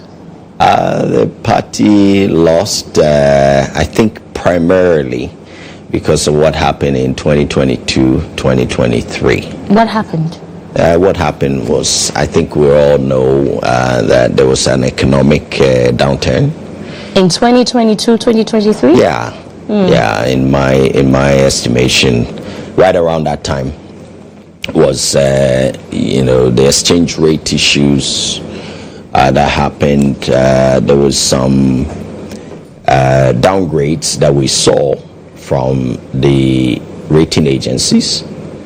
All right, of course, it has to be believed that they weren't doing anything deliberate, and that there's always a question about how these rating agencies do their work, but they are entitled to, in a democratic society, they're entitled to do what they believe is right. So we have to believe that they saw reasons to downgrade our economic ratings and so on, and that precipitated some of the exchange rate issues that we had. Prior to that, if you recall, from about 2017 all the way through 2021, even through 2022, the exchange rate had virtually never been more stable. And then suddenly we were moving from 5 point something to it got up to 8-9 cedis per dollar. And that's because of the downgrade. Yes, I mean, I'm trying to be as objective as I can. There must have been some reasons why they saw that, but that's what essentially started a situation where the president, who had, in fact, the finance minister, who had been on record in saying that he doesn't think we should go back to the IMF, even though we had been 16 times prior to that. Suddenly we had to go back, and that sent some shock waves through the system. And the exchange rate is critical, because when you have an economy that imports quite a bit of stuff, and the exchange rate deteriorates like that, then you're going to have inflation and price increases and so on. And I think that's the main reason why the government was not able to remain in power. So the exchange rate. Oh, Anyway, hold on for me. You're right. seeing on your screens now live pictures from the presidency, where this year's Independence Day celebrations will be held. And I told you that we'll be establishing our presence there until the program officially starts. So stay tuned here, both on TV and on radio. This year, the president, John Dramani Mahama, says we're going to celebrate Independence Day in a very modest way, because it cost us a lot of money to organize all of those parades that you've been seeing over the years at the Black Star Square, having school children stand in the sun for hours. Some of them have had to collapse as a result of this. And in the many regions this year, it's being held at the presidency, and you see the shots from the Jubilee House on your screens there. Here in the studio, I'm having a conversation with Mr. Prince Sefah. He's a former CEO of the Ghana Investment Fund for Electronic Communications, GIFEC, and he's just telling me, in his opinion, why he thinks that the NPP lost in the 2024 elections. That's actually not why you're here, but I'm just curious, as a former CEO and appointee under the government, that cannot be, the exchange rate cannot be the only reason why you lost the election. As I said, it can't be. The world is never black or white. So often the world is a shade of gray, as we say metaphorically, right? So obviously that's not the only reason. There's almost never one reason why things happen. There are allegations, Ghanaians feel that because you're one of the appointees, that some of you became overly arrogant. The government, the presidents mismanaged the economy. There were so many corruption scandals under the Nanado government, and actually these are the main things they talk about when it comes to the reason why you lost the election. Yes, the exchange rate is important, but it never comes in the top 3 reasons why he lost the elections. I disagree respectfully. With which one? As I said, I believe that You disagree with the which one? economic downturn from 2022. So which one do you disagree with? Because you've said the No, you said the exchange rate, which I am saying is the economic downturn. All right, the exchange rate was a part of it, but the downturn, I believe, was really the underpinning reason why my party lost the election. But having said that, I agree with you on the fact that the doubt to power, there are quite a few things. I have seen people get into power and within weeks, even their walk change, you know, the way they walk, because power is like an aphrodisiac. So it happens. People get into power, and it's not many people who are able to manage the power, to remain sort of steady, be able to continue to connect with the people that they had known prior to power and so on. So yes, that did happen to some extent. I agree with many of those reasons as well. But I believe that the fundamental issue was the economic crisis that happened, and then some of these other issues that were the one reason I believe also was that I think the media space was not well managed by my party as well. Yes. You never came here for an interview when you were CEO. You know, now that you're out of power, you're here. Exactly. And believe it or not, I was thinking about exactly that, and I said, we're all part. We're all when part. you said the media space wasn't managed well, what do you mean? I remember doing a lot more radio than I'm doing TV, and it just happened to occur to me. Believe it or not, I don't need to lie to you, but coming in, it occurred to me and said, I hadn't been here. I should have been here. We were so busy. Okay. Doing what? Doing the work What itself. Work had to do, for me, for example, at GIFEC, when I went there, we had... No, we will talk about GIFEC. That's okay. Okay, we'll talk about GIFEC. But you said that you guys were so busy doing the work. If you were working, they wouldn't have kicked you out. You can work and still not be as productive and efficient as you need to be. Yes. Right. And I'm sure you being a professional yourself, you know that sometimes you can get the details wrong, or the strategy wrong. So that's what happened. It was a part of it. So you were all working in the wrong direction. We were busy doing the real work. Again, at least I can speak for myself. When I went over from the NCA to GIFEC, we had so much going on. The government was a very ambitious government that clearly, and I have no doubt, it's work. And so when I got in, I needed to really come to grips with the board, the needs, the backlog that was there at the time, and then to also assess GIFEC, what the needs were, and really try to make an impact. But we may have, in fact, it's not me. We did end up, and I saw a video of the former president himself talking in around 2021, talking about that the propaganda and all that was really taking hold, but I think we didn't deal with it effectively. So you think that you were working without communicating the things that you were doing, and that's part of the reasons why you lost? I think it is accepted within the MPP that it was a major thing that we didn't do well. But okay, you can work. You can work so hard and not necessarily go for interviews to tell Ghanaians what you're doing. But if their life is good, if they're feeling it in their pocket, if all the things that they deserve as Ghanaians were going good for them, you didn't have to go from one TV station to the other to tell them what you're doing. I think life is about a balance. I don't believe that, and I'm sure you being a media person extraordinaire as you are, you would appreciate that it's not enough to just do things. You have to communicate it strategically to make sure that people really know. Let me give you an example. If when politicians lost, that's the music they sing all the time. In 2016, when the NDC lost, they said the same thing, that they had beautiful projects, they had done great things, they didn't get around to tell Ghanaians about it. And you're saying the same thing. Well,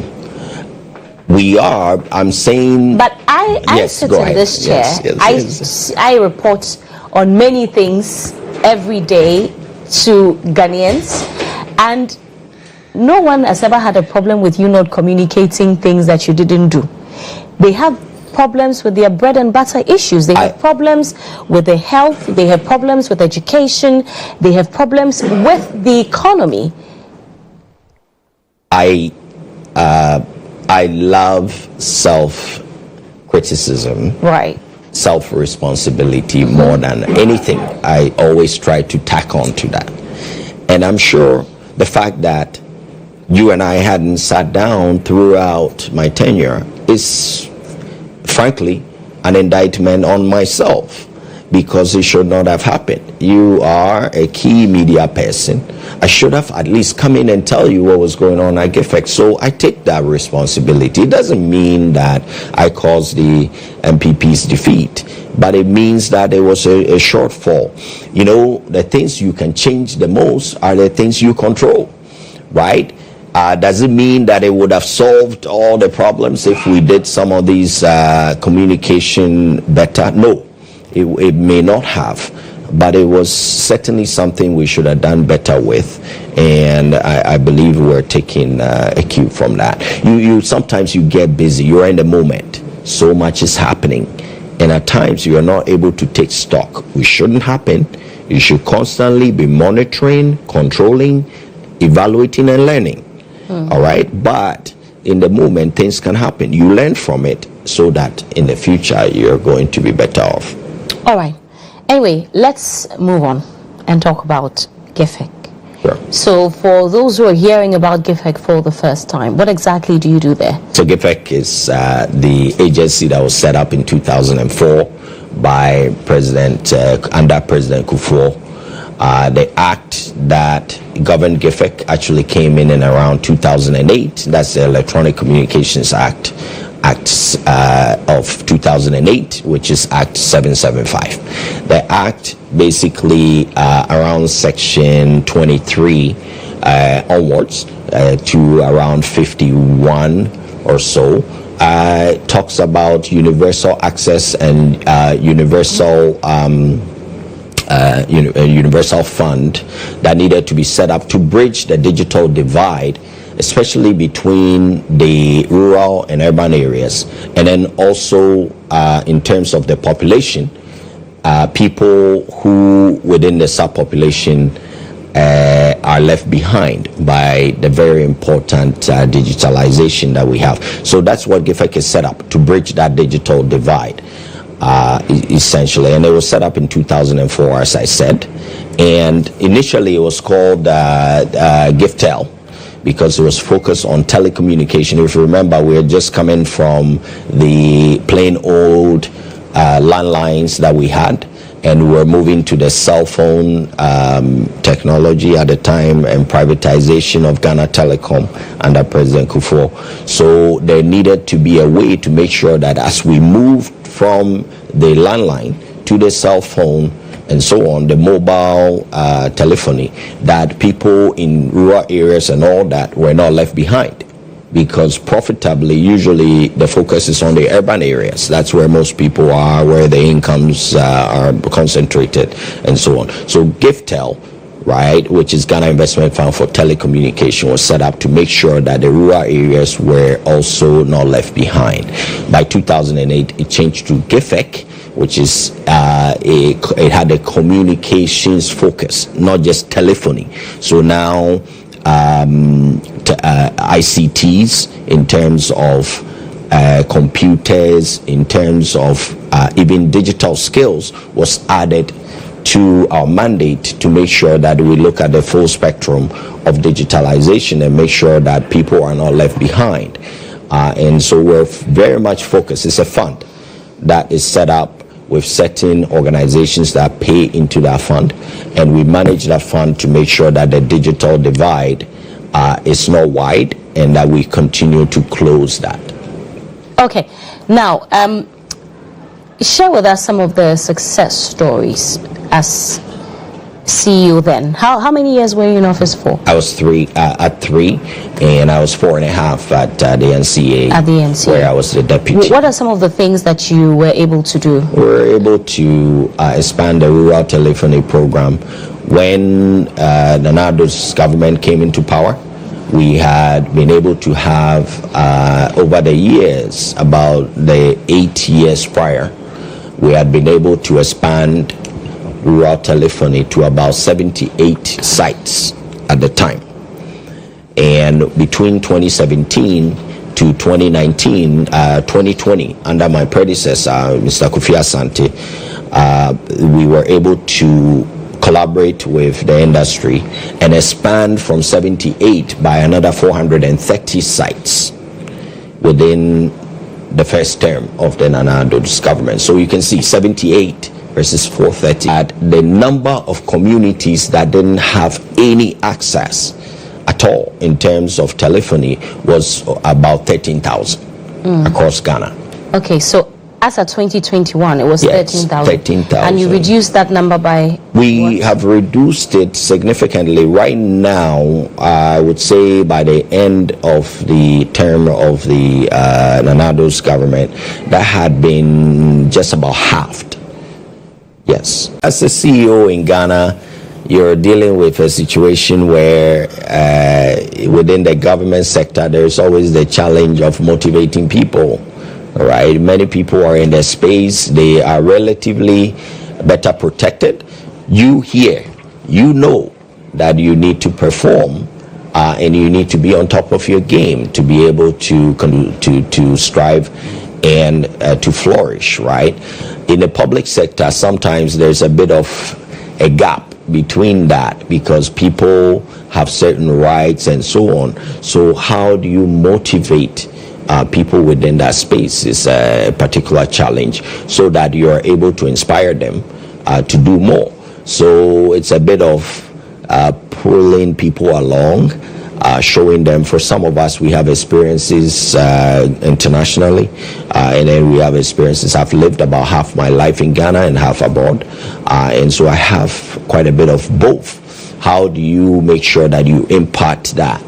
But you have to do it in a systematic way. You bring in people along so you don't lose them, because your perspective, your work ethic, your experiences is not necessarily shared by everyone. So you bring them along. But we need the government sectors, and I'm happy to report that the government sector, the SOEs, the state-owned agencies, most of them have been profitable. Most of them have been improved under this government, contrary to some of the information that recently came out. I mean, improved under the SWAL government. There's a new government now. Well, yes, under the SWAL government. Thank you. What kind of organization do you think you left behind? I left an organization that was very much at a turning point. GIFEC is just about 20 years old. Again, it was formed in 2004. So it's 20 years old, just over 20 years old. So if you know a thing or two about management, you would know that management, like a human being, goes through stages. You have a stage where you crawl, and then you have a stage where you walk, and then you become a teenager. You go through that stage, and then you become an adult, and so on. GIFEC is going through what some of us will call in the MBA world a maturing organization. So it's maturing. So certain things that were there, for instance, just to give you one example, when you started the organization, you may have had a few ranks for career mobility. And then suddenly you are at a stage where you see that, oh, what can you learn from the ECGs of the world, the older organizations, in terms of ensuring that you have enough ranks for people to be able to travel and be able to get the promotions that they need. So we worked on all those things to help the organization mature, so that now there are enough ranks so you can promote people gracefully for them to be able to be motivated to continue to do the work that needs to be done. We worked on those. I'm an HR person to some extent, as well as I'm an IT person. Right. Your successor is NDC's Deputy Director of IT and Elections, Dr. Rashid Computer. Have you met him? I haven't met him, but I know of him. You haven't handed over to him officially? I didn't hand over because I left some 6 months before the handover. I left the place to my deputy, and then she handed over to him. But I know of Rashid. What kind of advice would you have for him? You're putting me on the spot. Advice, I think you need, for me, all right, my approach has been that as a CEO, and that's what I saw under several CEOs I worked with successfully in Canada, okay? And what I saw that I thought was very successful is they took time to truly understand the organization. Right, I don't remember seeing successful CEOs that went in and start doing their own thing based on their own preconceived vision and notions. Even if you have preconceived ideas and what have you and philosophies, it's all good. Worldview, perspectives, it's all good. But you need to take time to review, to talk to the people there, to understand them, what is really going on. And I believe that once you do that, you are able to understand what the needs truly are. Because leadership, in my view, every situation is unique in its own way. So you take time to understand it, and then you'll be able to adjust successfully. Would you be surprised if this new administration tells us of scandals at GIFEC when you were there? Oh, you know, that's not, I can't assess myself. What I know... You're not sure? Because your response, well... You're not the one who will investigate yourself. You do your work. What I know... But if you're sure that there's nothing like that, you will know. I know that I left. As at the time I left, there was no accusation of any malfeasance. There was nothing untoward that we did. We took our time to ensure the highest of standards. That's what we worked on. That's what we try to always live by. But in terms of what somebody may say or what, you don't control that. So we work with that, but I know that we work very hard to make sure that everything was done according to the highest of standards. That I know. Okay. Yeah. We have just a few minutes to wrap up the conversation, but I want us to touch on NCA. Okay. You said you worked at NCA for 4 years. I did. What did you do there? I was deputy to GHOne, the DG, and I was there with 2 others that had been appointed prior to my arrival and our arrival at the NCA. So they were appointed by the previous government. And when we went in, we worked with them until they retired. And these were very technical people. And I was primarily responsible for regional operations. So my work was mostly outside Accra. But during the time, we maintained very high standards. I made sure that my DG questioned the least amount of my judgment and my decisions, and I believe that it was part of the work I did there, the high standards that I was able to achieve there, why I got a promotion to go and head another organization, a sister organization, but a different organization as well. What do you make of the 6 radio stations that have been closed down by the minister?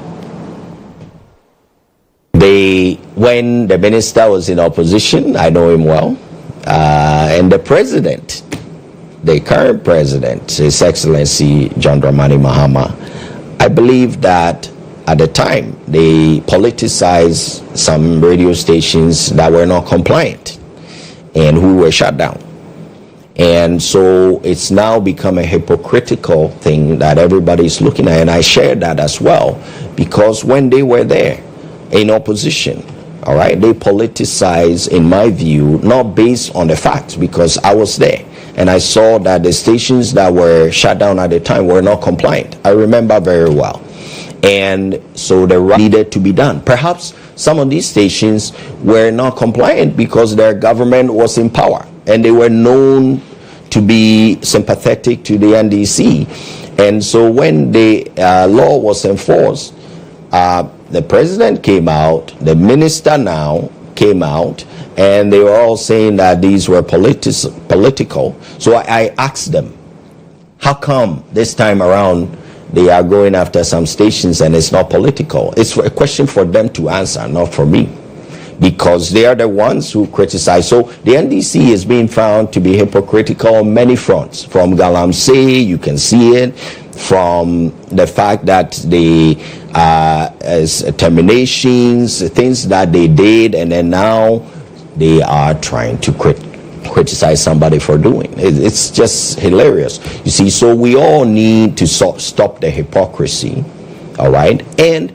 make sure that we go by the facts. Go by the facts. If a station is not compliant, right, you are expecting them to be left off the hook?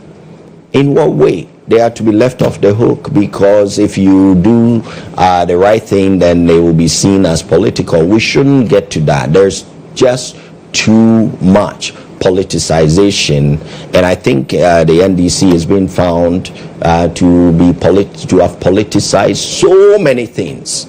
Okay, they said that Parliament, that they shouldn't go to a retreat, to something they've been doing for ages, that the economy was not great. Then the president comes and says the economy is not great, but they're going to a 5-star hotel to have the retreat. The Volta Serene Hotel is not is it a 5-star hotel? That's what I'm told. I've been there. Is it a really 5-star hotel? It's a great hotel. You've gone there. Is it a 5-star? For someone who's coming from Canada, I don't do. Is Volta Serene a 5-star hotel? I'm asking you. I'm told it's 5-star. I'm asking you. In Ghana. You have been to Kempinski. That's a 5-star hotel. Okay. Is Volta Serene a 5-star hotel? Volta Serene is a very high standard, expensive hotel.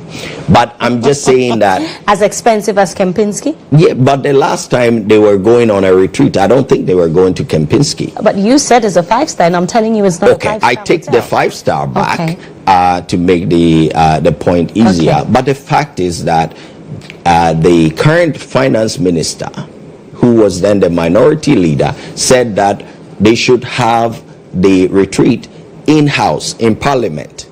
Then they come into government, says that everything is not going well, but then go on to Volta Serene, 4-star, 3-star, 5-star. They go there and now it's okay. You see, so the hypocrisy is catching up with the government. But Mr. Sefah, can we continue like this, really? Because the NPP refused to go for this retreat. We appear to just be going round in circles. You accuse the NDC now of being hypocritical when they were in opposition. The things that you wanted them to do that they didn't do, you're doing the same thing now. Why are we doing the same thing? I think the MPP is simply pointing out the hypocrisy. That's all it's doing to the general public. That when these folks were saying, they were on the streets about Galamsey, when they were saying that we shouldn't, the parliament shouldn't go for a retreat, when they were saying that we should do LGBTQ now, all of those things, they didn't mean well. It was just hypocrisy, it was just politics. And so you should call them out, not us, because the MPP is simply pointing out that what they said was not right. And it was just hypocrisy and it was just politics. So they have to answer. It's not for the MPP to answer. We're only pointing out what they did. And I believe that what they did was wrong. It was just politicization. Okay. How can we, over at 37, some people that were not well and were trying to access the hospital were denied. In fact, there's even talk that some people may have died. Nobody died. Okay, but there was a major disruption of the hospital's operation at the time. And this was because we were told that Galamsey must be stopped before the elections. Right after the elections, we're told that Galamsey has never been more active across the country. So what was it that we were trying to do? Was it all just politics, and the people were being brought along? Okay. Thank you. My producer is just telling me that we have to bring you back because you're a good communicator. I wonder why you haven't been here. Mr. Johnson is just sitting in the studio and smiling. I'm sure that if he's on the same show with you, he has a lot of questions for you. Thank you very much for coming on the show, Mr. Prince Sefah. He's a former CEO of GIFEC. God bless you. We'll be crossing over to the presidency, where this year's the 68th Independence Day celebration is taking place. But we'll also be having a conversation with some women. You know, on Saturday is International Women's Day, which happens to be my birthday as well. Oh, wow. Nice. We're going to have a conversation about women, with women, you know, what we can do to make women feel safer, feel more empowered. I think that as a country, we're not doing so bad. At least now we have the first female vice president, which is honestly a very good precedence for more things to come. Just maybe in the coming years we'll be ready for a female president. Sure. You never know. So stay with us. We'll be back shortly.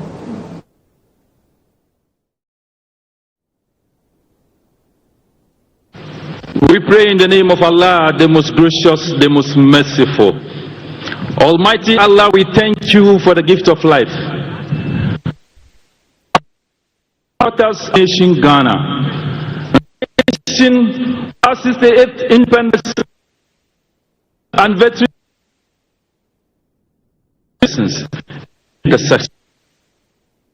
Almighty Allah, we pray that grant us peace and grant us prosperity. Bless our leadership, starting from the President, His Excellency John Dramani Mahama, the Vice President, His Excellency Professor Nana Din Opoku Ajima, the executives, the legislature, the judiciary, the Ghana Armed Forces and sister security agencies, as well as all the institutions of our dear nation. Almighty Allah bless them, grant them guidance, wisdom and protection, and help them steer the affairs of this nation to success and to your glory. Almighty Allah, as we strive to reflect, review, trust in your divine guidance and blessings, and make it a success for us. Allahumma barik baladna Ghana wa adim alayna ni'mat al-amn wa aman. Allahumma ahsina akibatana fil umur kullaha wa atqaka wa atba ridadak ya rabbal alamin. Al-Fatiha. Bismillahir Rahmanir Rahim. Alhamdulillahi rabbil alamin. Ar-Rahmanir Rahim. مالك يوم الدين إياك نعبد وإياك نستعين اهدنا الصراط المستقيم صراط الذين أنعمت عليهم غير المغضوب عليهم ولا الضالين آمين.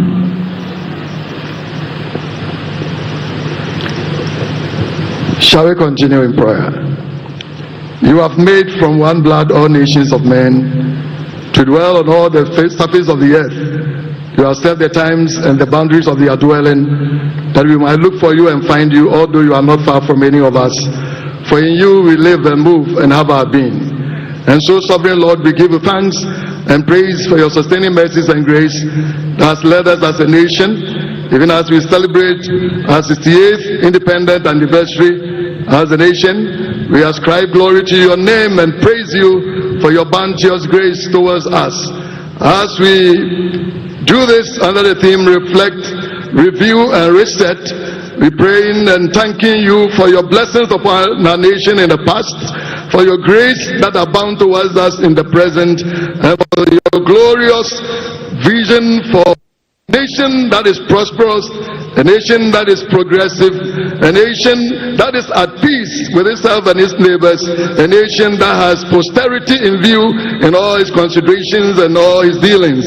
Sovereign Lord, we pray, ask for your blessings upon our President and Commander-in-Chief, His Excellency John Dramani Mahama, and pray that every grace will abound towards him, your wisdom will be his portion, and that the vision that he has set for this nation will be fulfilled for your greater glory and the blessings, O God, of our nation. Pray that the entire executive, O God, will be under your counsel and your blessings. We pray for the legislature, that the bills that they pass and all the authorizations that they give will ensure a just and upright society. We pray for the judiciary, that the judgment that is passed, O God, will ensure that the nation under God enjoy freedom and justice. We pray, O Lord, bless every pillar of our society and grant that all our efforts will ensure the good of our nation. We pray for the Ghana Armed Forces, the Ghana Police Service, all the security services. Pray that we not only win the various operations and wars, but we will win the peace for our nation. Bless us, O Lord, and grant that young and old will uphold values that ensure that the nation survives under you. Values of discipline, values of integrity, values of hard work, values, O God, that ensure that your name will be glorified. Bless us, O Lord. Bless our homeland Ghana. Make our nation great and strong. We ask all these through Jesus Christ our Lord and declare it done in his name. Amen. God bless you.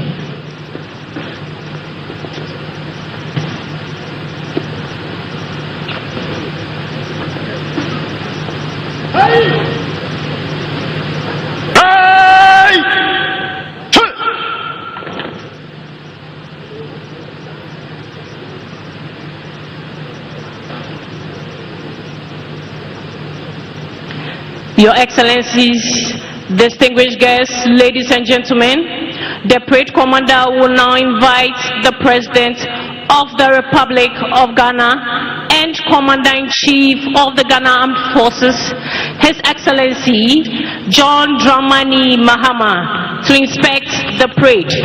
This will be followed with the lighting of the perpetual flame.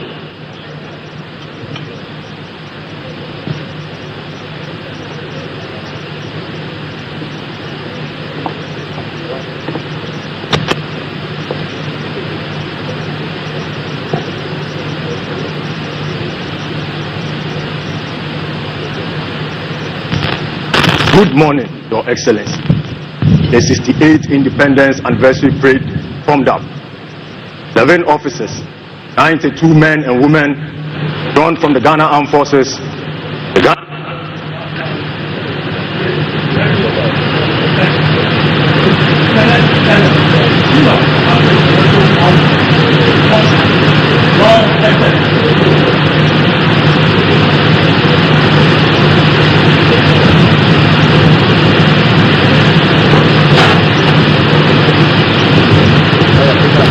Your Excellencies, distinguished guests, ladies and gentlemen, the President will be accompanied by his ceremonial aide-de-camp, the Chief of the Defense Staff, General Thomas Opom Prepra, and the Inspector General of Police, Dr. George Ekufu Dampari. He will also be accompanied by the Forces Sergeant Major, Chief Warrant Officer Ado Daniel.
Your Excellencies, distinguished guests, ladies and gentlemen, the President is now moving to the cenotaph to light the perpetual flame.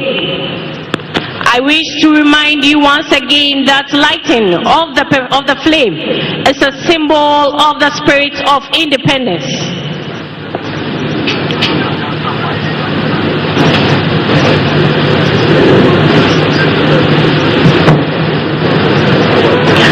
The cenotaph guards are commanded by Warrant Officer Class 2, a free entry Daniel.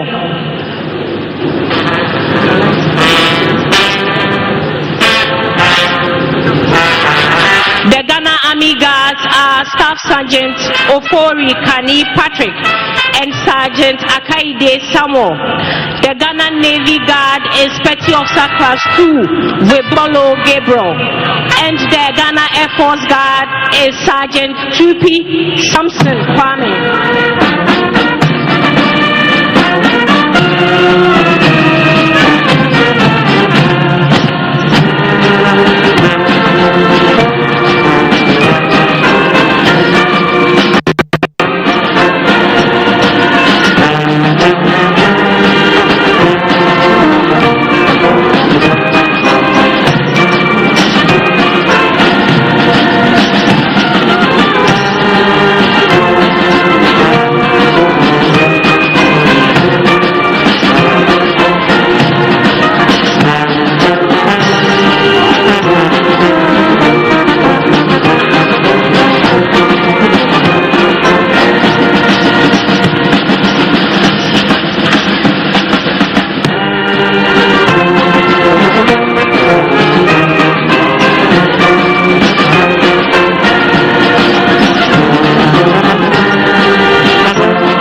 Commander will now ask permission to continue with the parade.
and perform a march and perform series of evolutions to form the GHOne Nkrumah symbol. GHOne literally meaning ram's horns, symbolizes that even the strong have to also be humble. The symbol is a bird's eye view of two rams butting heads, and the ram's horn symbolizes strength and humility through the characteristics of a ram.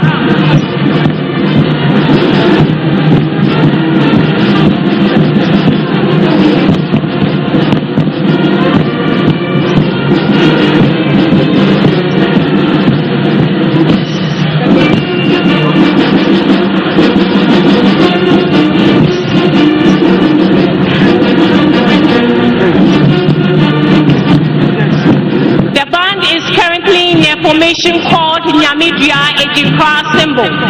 The Nkrumah symbol is an Nkrumah symbol that represents God's presence and protection. It is a cross section of a tree, often a palm tree or the top of a tree stump. It symbolizes the tree of life, purification or blessings. The symbol represents ceremonial trees that are often cut where three or more branches come together. Nkrumah translates to tree of God and represents God's presence and guidance.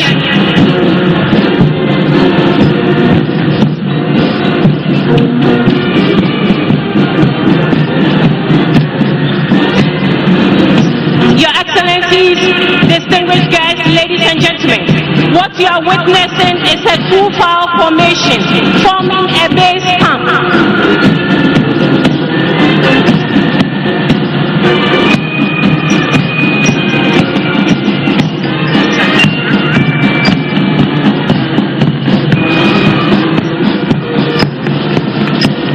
Shall we please give them a round of applause?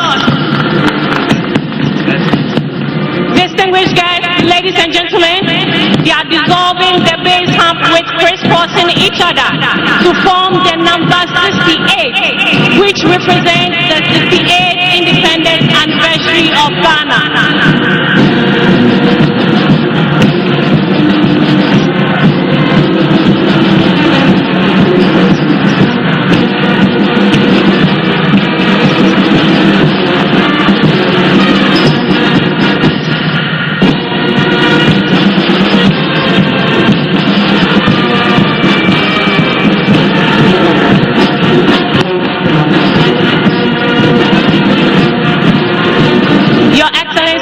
Distinguished guests, the band have formed the number 68 in static position. Shall we please give them a round of applause? Hello.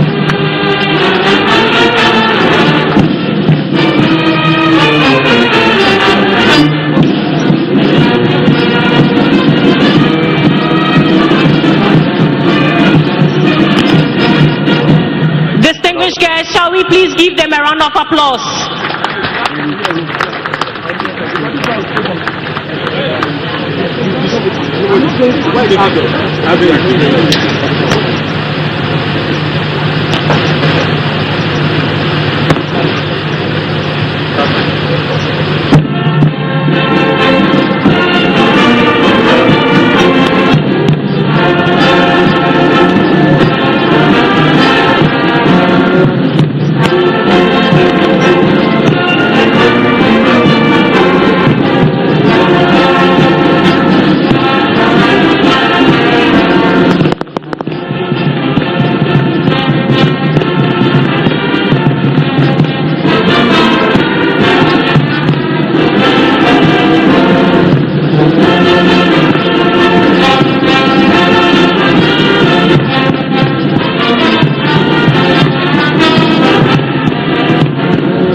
You know, mommy is on the news, but watching by the telly. I hope you are aware. Okay, now.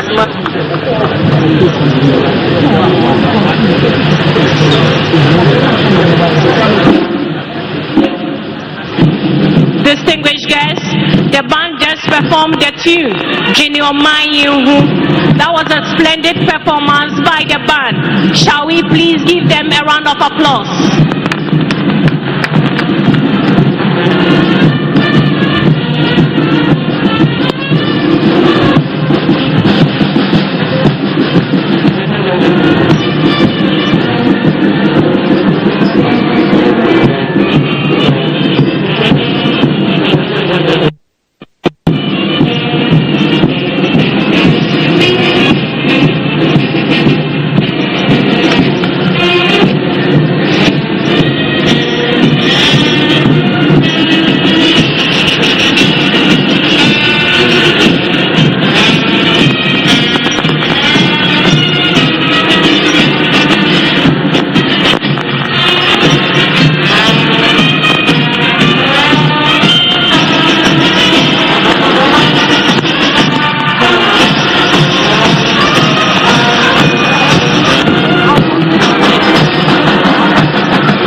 Your Excellencies, distinguished guests, ladies and gentlemen, we shall now receive some poetry recitals, and that will be done by learners from Services Primary and JHS Bema Camp.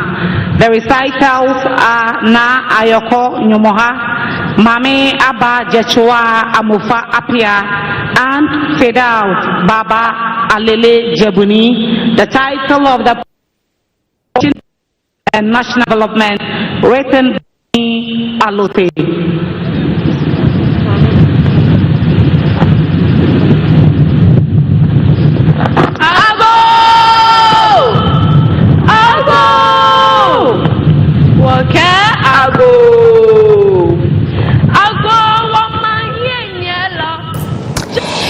You're welcome back to the show. This is GH Today here on GHOne television. I am Serwaa Amihere, and we brought you live pictures and videos from the presidency where the 68th Independence Anniversary celebration is taking place at the seat of government.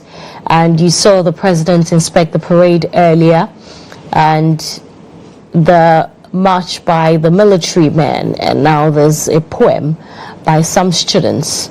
We'll take you back to the presidency for a continuation of the 68th Independence Day celebration. However, let's continue with the show and have a conversation about International Women's Day 2025. this year it falls on Saturday, and Saturday we will not be here, and so we're having the conversation ahead of Saturday. And I have with me here Dr. Charity Binka. She's a chairperson for the African Women Leaders Network Ghana. Doc, good morning. Good morning. And Dr. Ifua Ansre. She is a senior gender specialist at the United Nations. Good to have both of you here with me in the studio. We're celebrating International Women's Day again, as we do every year. But since we're talking, we're celebrating Independence Day. I'm going to start with you. Assess the independence of women, or the freedom of women since Independence Day, some 68 years ago. Oh, okay. How has it been? Today we're here talking about International Women's Day. We have all of you as, setting precedents, pace setters. How was it like, over the years? Okay, so I think we've made some progress. We've slipped a bit, but all in all, I think it has been good. But we still need to. We quite haven't got the traction. And so we still need to work harder in order that we don't slip again. When we got independence in 1968, I think, and the population was much less than we have now. But now we have 40 women in the parliament of about 276 people. So if you work out the statistics in that regard, we haven't done too well. But in other fields, we've done well. More girls are going to school now. Even at the primary level, we have more girls in school. When you look at the parity, we have more girls in school than boys. But of course, as you go up to the university level, then again we slip. We have more girls doing science and maths and all of that. But again, there's more room for improvement, even though we've moved from where we were previously. Nutrition-wise as well, we are doing well. Women and girls are matching up a bit with the boys and all of that.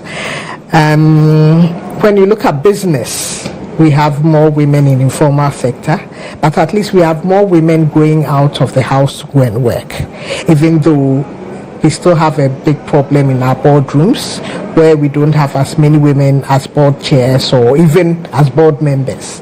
But we are making progress. So all in all, is a mixed bag, but we still have to work harder. We still need to work harder.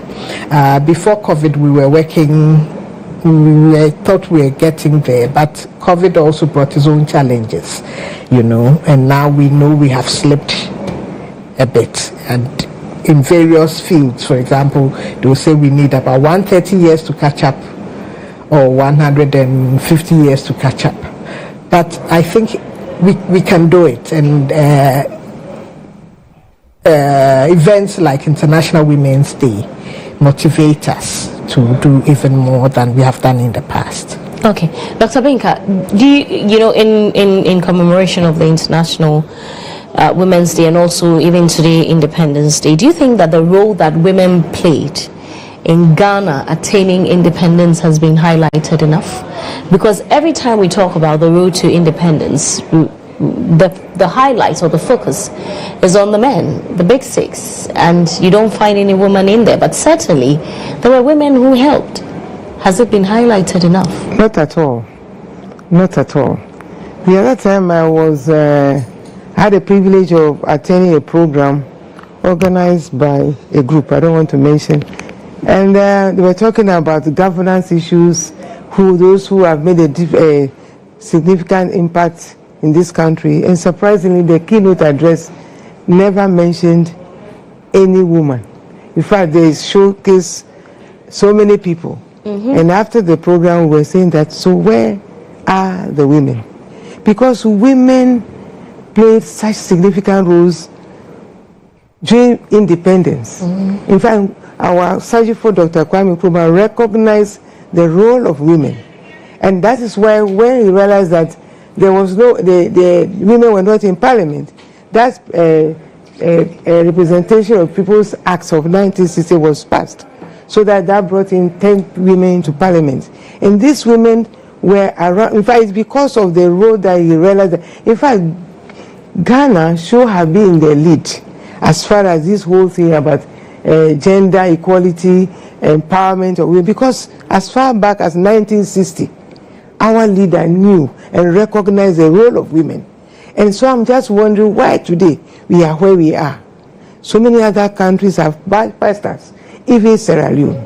I'm not saying Sierra Leone is not a country, but I was thinking that since we took the lead, we should be leading the way. But now we find other countries who are not leading the way. So I think that women have been ignored. Women, even today, as we speak, women are playing very significant roles in terms of, even if you talk about the economy and all that. But then when we come to governance, leadership issues, then you see that the women are not there. People will say, who is preventing them? But so long as we remain in this patriarchal society, a lot of barriers prevent women from getting. So what we should be talking about is legislation. That is why I'm thinking that I'm very excited about that we now have an act.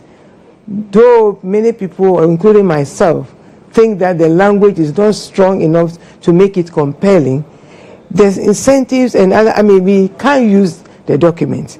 If you have a strong legislative instrument, we should be able to make it effective for people to, because I think our contribution to the development of this country has not been recognized enough, has not been celebrated enough. In fact, we have been ignored. And I think we need to do something about it. The other day, somebody was talking about the economic management team. I don't know whether it has been set up. But the person was lamenting. The person was lamenting that there's no woman there. And I said, I haven't seen it. I haven't heard about its establishment or not. But I know for sure that in the past, the vice president is always the leader of that team. So if it has not been set up, I'm hoping that she will be leading the team. And so we'll have, whatever be the case, at least we'll have one woman who is leading the team. If it has been set up already and she's not there, I think it's not too late. They need to change that. But isn't the ultimate having a female vice president the best thing? Yes, it is not cast in stone. As a vice president, and I think we need to really salute the NDC party for giving us the very first female vice president. It's a significant milestone that I believe, and like the vice president herself has said, is going to open the door for many other women to aspire to the highest level. Because I'm sure there will be some women who probably, if you approach them today, so we want you to be vice president, the person will say, hey, can I?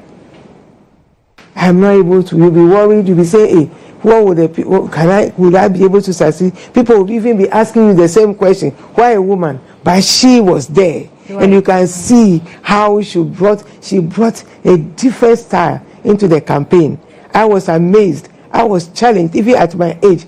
I was telling myself, if this woman at her age can go around the whole country, meet different people. I even had opportunity to be one of the, take part in one of the meetings she had, the female journalists. As an old journalist, a veteran, I also went there. And you can see her energy, her enthusiasm, and the way she was able to engage people. So I am saying that having a vice president, a female vice president, is very, very significant. It will open the door. But the fact that she's the vice president doesn't mean she cannot be the leader of the economic management. If you do that, then it defeats the whole purpose. Then you must be given the reason why. What about you, Dr. Ansra? Do you agree with her? I think, yes, I agree with her. And having her, the vice president as a woman, like she said, opens doors. But to open the door, if we see her taking advantage of the things around to open the doors for us. If we don't see her performing the role that the men used to perform, then we don't quite get there. You know what I mean? The purpose of her being there is to bring their contribution, to bring the other side of the thought process. Men think in a certain way, women think in a certain way. Men experience things differently from women, but if we put those two ideas together, you get a full, rounded thought. So if you leave her out, or if you don't allow her to perform her roles, then you are not benefiting from what she brings. You know what I mean? And again, we don't see her doing it to motivate other girls to say, hey, I can do it. What is economic management? We manage our homes. We manage our businesses. And what is economic management? Because we don't come with the economic jargons. But basically, they are all the things that we do. Demand, supply, motivating things to work. Which woman really at a level cannot do that? We can do that. So I don't think, in fact, that we should even think that she would not be allowed to do it. I guess then it ties in with the theme for this year, for Accelerate Action. So it's a call on the president, I guess, to have Professor Jinano Pokwajman head the economic management team. Yeah. Sure. Okay, I'm sure that you've taken a look at the act. You know what the act is. Do you think that it's so far serving its purpose for which it was enacted? We haven't even started. Sorry. No, you can. It's fine. You can answer. We haven't even started the implementation at all. So we cannot be talking about its. But at least we see the president make some appointment. Act finds its place of pride in the manifesto of the NDC. Right. They have committed to implement it to the full. Right. So we are expecting that it will be implemented. And so that's for me. And if you look at the manifesto, it draws a lot from the affirmative action. It looks at the issue of the 30% representation at all levels and all that. And then it's also talked about giving equal opportunities. It talks about the Women Development Bank and all, because I believe that all this talk about women's empowerment, if we don't talk about the economic empowerment, it will be a very difficult journey. Because you can see that even in terms of governance, the elections have become so commercialized. I don't know what perfect word to use, but pardon me. That if it's monetized, if you do not have the money, you cannot go in there.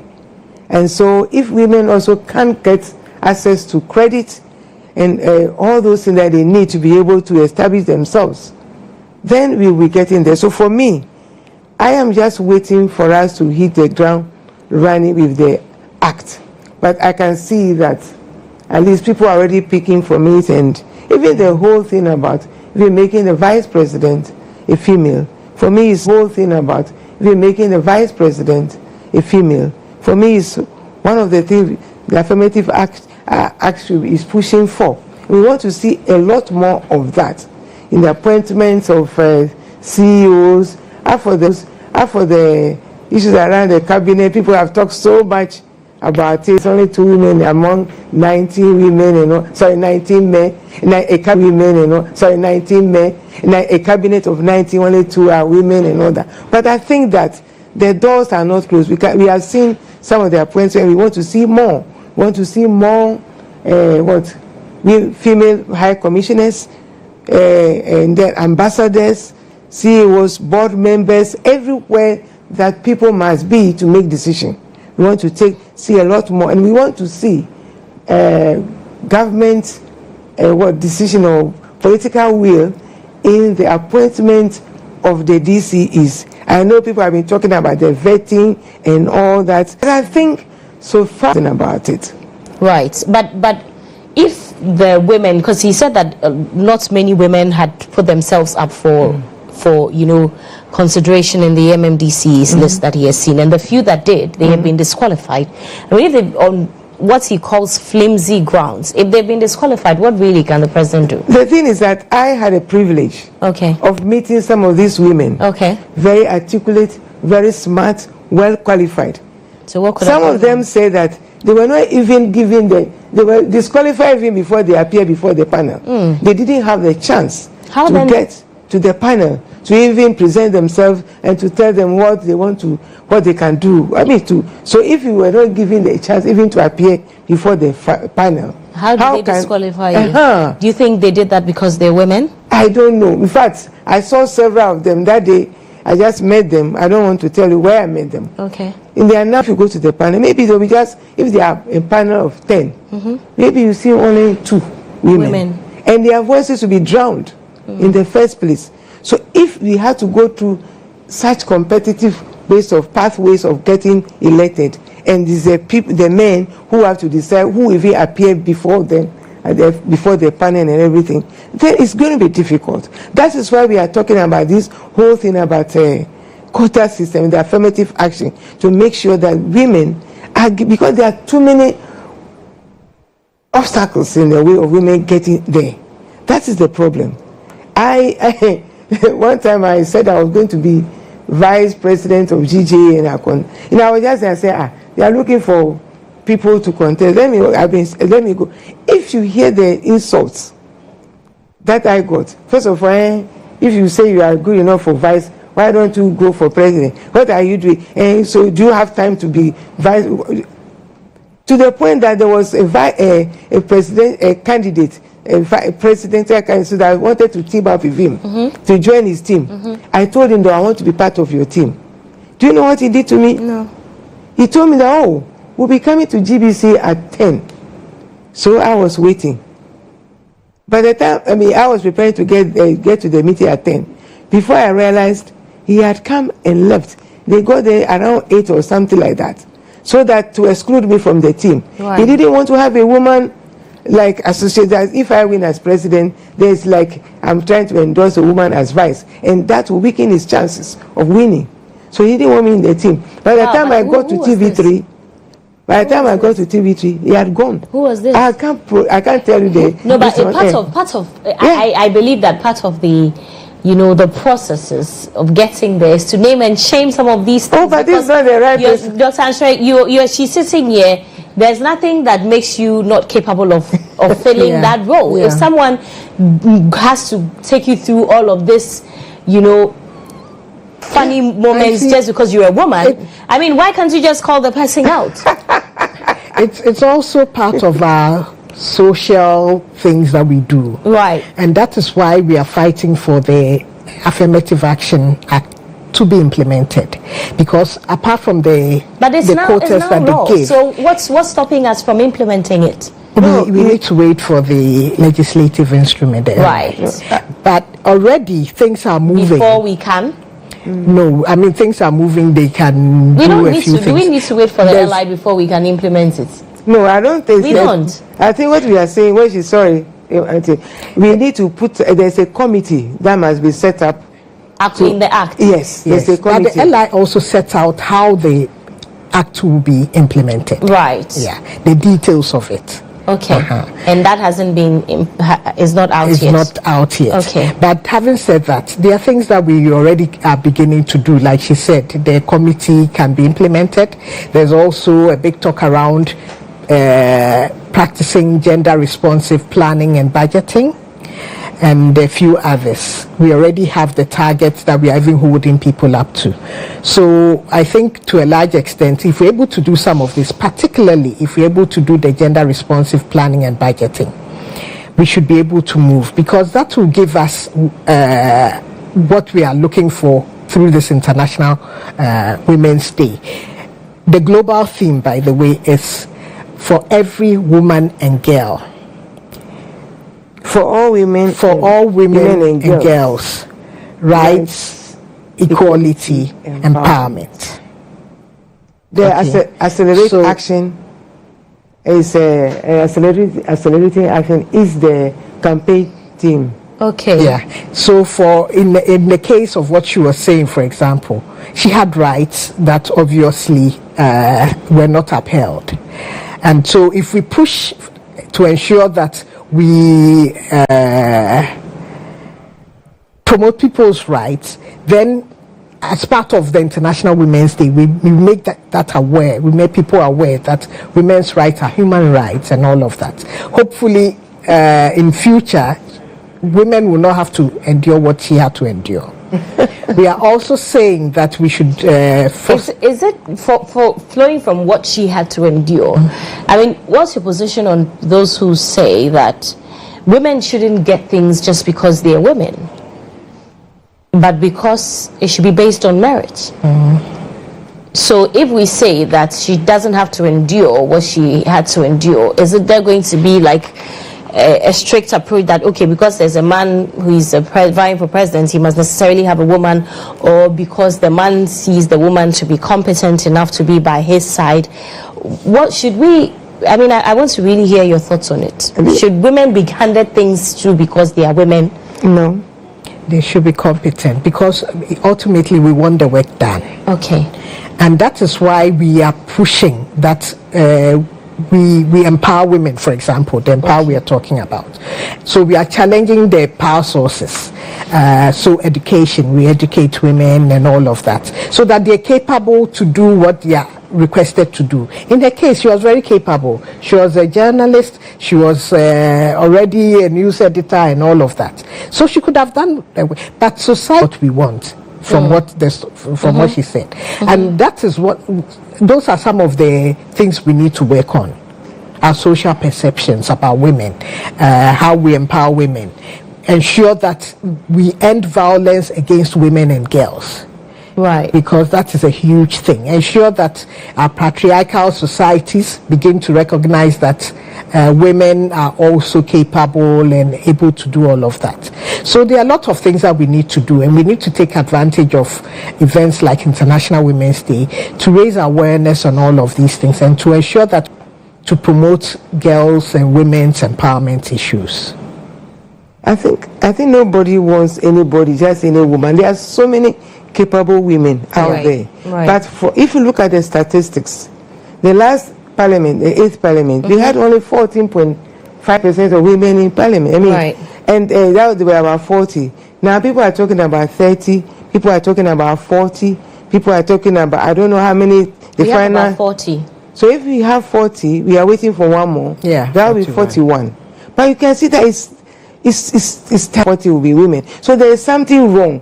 And that's something, what is wrong is what this law is trying to correct. That we need a level playing field. Even if you go to the local level, then because it's non-partisan, so more women will be led. First of all, very few women contested, that is true. And it is a reason, there are a lot of barriers. I remember people who even want to are given the opportunity and contested, that is true. And it is a reason, there are a lot of barriers. I remember people who even want to are given the opportunity, your husband say, hey, if you go, I'll divorce you.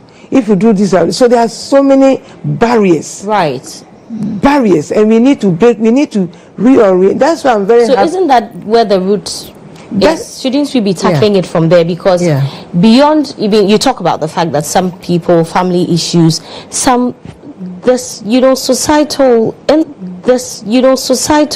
insults, some motherhood. So is it because that we aren't giving women opportunities, or is because women ourselves are not putting ourselves up for these opportunities? So you see, let me just also come in and say, so the affirmative action is not solely about women in leadership and political participation. It's about a whole range of things, including even women in the service sector, to ensure that they are all the women in education. Women. So it's a whole gamut of things. That should contribute to a situation where women can fill the positions where they're expected to be. So if for example, we are talking now about whether women should offer themselves, or whether it's a problem of their inhibitions that keep women away. But we are ultimately expecting a society where girls are empowered, to come out themselves and say, we want to do this. And they are allowed to do what they want to do. And that's why we're talking about gender equality. In our society now, it depends on who is looking after you. If you are being looked after by your husband and your husband says, you can't be part of this, then you can't be part of it. But if you're empowered and you and your husband are thinking together, you can convince him that I want to be part of it, and you'll be allowed to be part of it. So it's for now we are not there yet, but I think eventually, if we're able to implement this act as a beginning, and then we are able to strengthen the act and go on and on and on, we will get to where we want to be, which is gender equality and women empowered. And then they can come out themselves and say, I want to do this and I don't want to do that. Rather than your priest or your father or your brother saying, you cannot be part of this, and truly you will not be part of it. Okay. We have to go. Yes, final words. Yeah, I'm saying that this year, the world will be celebrating 30 years after Beijing conference. Ghana has signed on to several conventions and all that, and protocols. And we are going to we are going to New York to review this conference after 30 years. And what are we going to do? It's true that we have made some progress, but we still have a long way to go. Right. We are saying that we need political will to get women to the place that they can make decisions that can affect all of us. If we get more women in parliament, we get issues around societal norms and all these barriers. They will be there, but if they see us at the top also being part of decision making, we can make policy, develop policy that can help us reorient the minds of people. All right. Unfortunately, we have to go because the president is about to speak. So certainly we'll come back and in such high positions. It's very encouraging, very empowering and inspiring. So I'm happy to have met both of you. But we need to cross over to the presidency now, because the president, John Dramani Mahama, we understand, will be speaking very shortly at the 68th Independence Day celebration. Ibrahim.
Nkrumah, mantra, government and resources.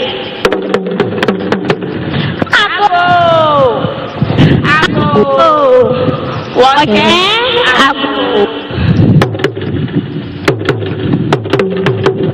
Ago Ghana to take it.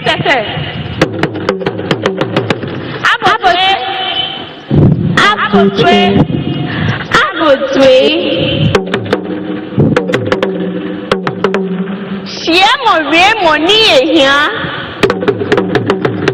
Man Ode John Dramani Mahama. Kaman Bife Man Nkrumah Papa. Kaman Noyaba. Magrami Kaman Oyemi Papa. Enge kan David ka Goliath aka. Yemi after your kunim. A beg Jokla. Then you will not get your friend. Yeah, Hemi Miami. Hemi Wami. Check up Hemi Loco Imani. Get your caca, take on your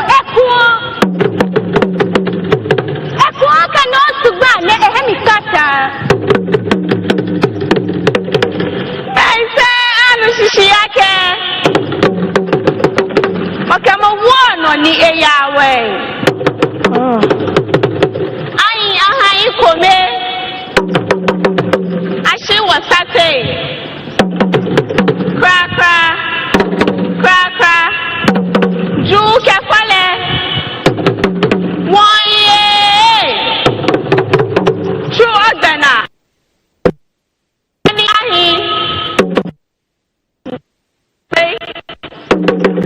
Kajimo fe mandrani. Joromo manisa joromo. Ketwe njole namo. Why again? Let's go back. Let's go back. Hey, yellow. So Dramani Mahama. Belemon number 2 more, you want to let me catch it. It's economy.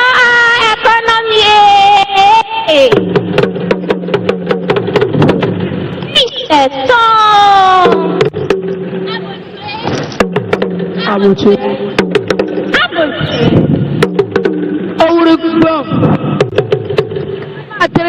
Now, boom.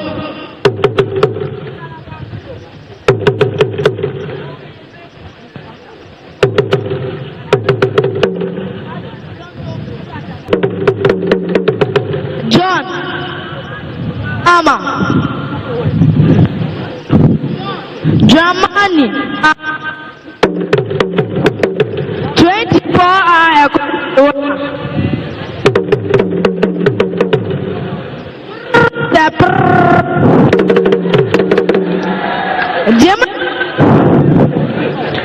Jemanafo na fama laga fo basa na full cake kyakto. Your Excellency koso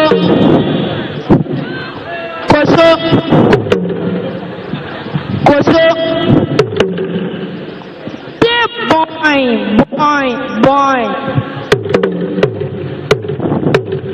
Monanso Mbatugi Bon Divinity Purbore Malaga Fubat go aso onupo Umbo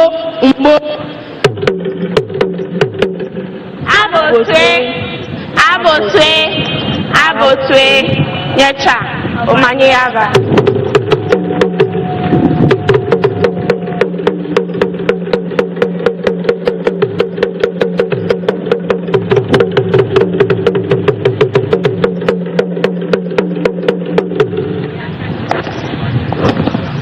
Your Excellency, the President of the Republic of Ghana, John Dramani Mahama, the great son of Gonja land, people of Ghana salute you.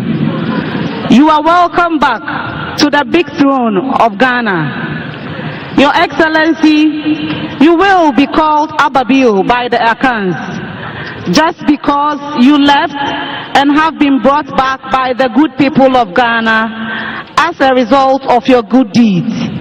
We wish you a comfortable stay. Mr. President, the people of Ghana and the entire world can clearly see that you have not come to sleep, nor have you come to enjoy yourself as some people thought before your coming. Your priorities, actions, and activities within the 60 days stay in the presidency tell that you have come to redeem Ghana. You have come to rebuild a new Ghana, where all Ghanaians will feel comfortable. You have come to unite Ghana, where everybody will feel belonging, irrespective of where one is coming from, irrespective of one's stature. Your Excellency, you are a father who does not discriminate. You share your cake equally for everybody to get his portion, no matter how small it is. You are the father that gives honey when vinegar is requested. Your Excellency John Dramani Mahama, Ghana looks up to you as the savior. When things got scary and all were running back, when the path became bleak, you stood as hard as iron, chest out, and pushed forward fearlessly as a grandson of Gonja Ken Jakpa. You fear nothing but only God. Ghana is in your hands.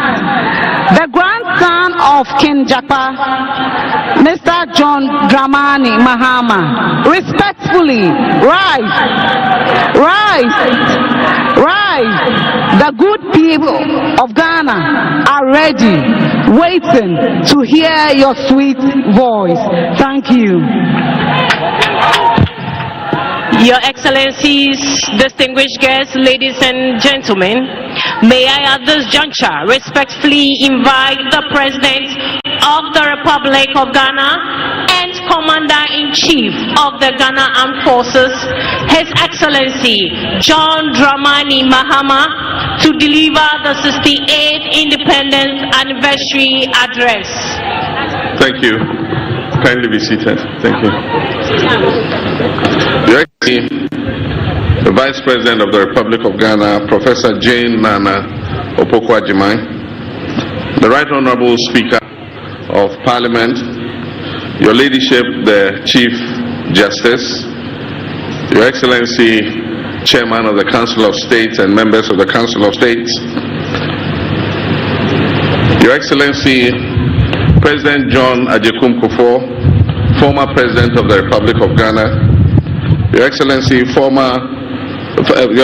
President Nana Addo Dankwa Akufo-Addo, former President of the Republic of Ghana, and our special guests, Your Excellency, President Jakaya Kikwete, former President of the United Republic of Tanzania, Ministers of State, Honorable Members of Parliament, Nime, Name, our traditional rulers, religious leaders, our service chiefs, our troops, school children, distinguished guests, ladies and gentlemen, friends of the media, and good people of Ghana. I wish you all a happy independence anniversary. 10 years ago, during the 58th independence anniversary, reforms to the annual. This reform eased the burden of thousands of school children who march, sparing them from hours of standing in the scorching sun. They formed up on the parade ground only when it was time for their march past and presidential acknowledgement.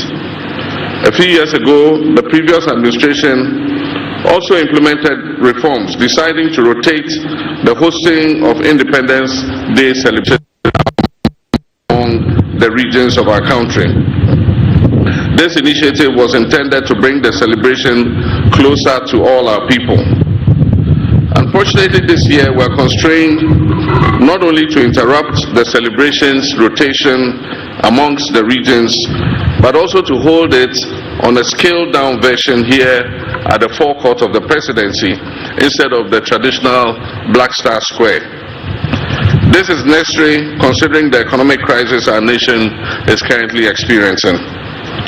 Large-scale celebrations often come with significant logistical, security, and infrastructure costs, which strain the national budget. By reducing the scale of the event, we wish to demonstrate a commitment to fiscal responsibility and the efficient use of our limited resources. Fiscal prudence has become imperative for navigating the severe economic crisis that has recently confronted our country. The state spent 15 million Ghana cedis on last year's celebration in Koforidua and spent 13.7 million cedis on the previous year's celebration in Ho in the Volta region. This year, we received estimates of at least 20 million Ghana cedis for holding the event at the Independence Square on the same scale as the previous years. In a year when we are calling on all to sacrifice, including workers who have graciously accepted a base pay adjustment far below the rate of inflation. It is unconscionable to spend that kind of money on a few hours of celebration. Today's event would save us 95% of the estimated cost of the event. Nonetheless, this scaled-down celebration does not diminish the importance and significance of this occasion in any way. Ghana's independence is the single most important event in our history. As it sets out, it's even more significant because it lit the flame of independence in sub-Saharan Africa by inspiring other countries yoked to colonial exploitation to seek independence and self-determination. This day must therefore always be commemorated, but when reality calls for a different approach, we must heed it and act accordingly. Moreover, hosting the symbolic essence of Independence Day, while demystifying the seats of government. Fellow compatriots, Independence Day celebrations serve as an opportunity for us to remember our nation's struggle for freedom and to honor the sacrifices of our forebears who led that, and patriotism presents an opportunity for us to recount our history, picking the lessons it teaches, and thereby forging a new path for progress and development. Osajifo Dr. Nkrumah, the founder of our nation, envisioned an industrialized, self-reliant Ghana, whose citizens have the highest, plunging Ghana into decades of instability and military takeovers. The verdict of history is now loud and clear. Declassified documents from the United States archives reveal that this was a coup inspired and engineered by the CIA. This remains the most regrettable and darkest moment in our nation's history. That moment sparked a series of historical events that have set us back and significantly delayed our attainment of the objectives of nationhood. We have had moments of triumph and moments of anguish. We have now blossomed into a fully fledged democracy with a healthy culture of peaceful power transfers. We must, however, remind ourselves that democratic participation transcends just the act of voting. It is fundamentally about accountability and the security needed to demand it. It is about safeguarding the people's freedoms and rights and fulfilling the promises of socio-economic prosperity enshrined in our founding document.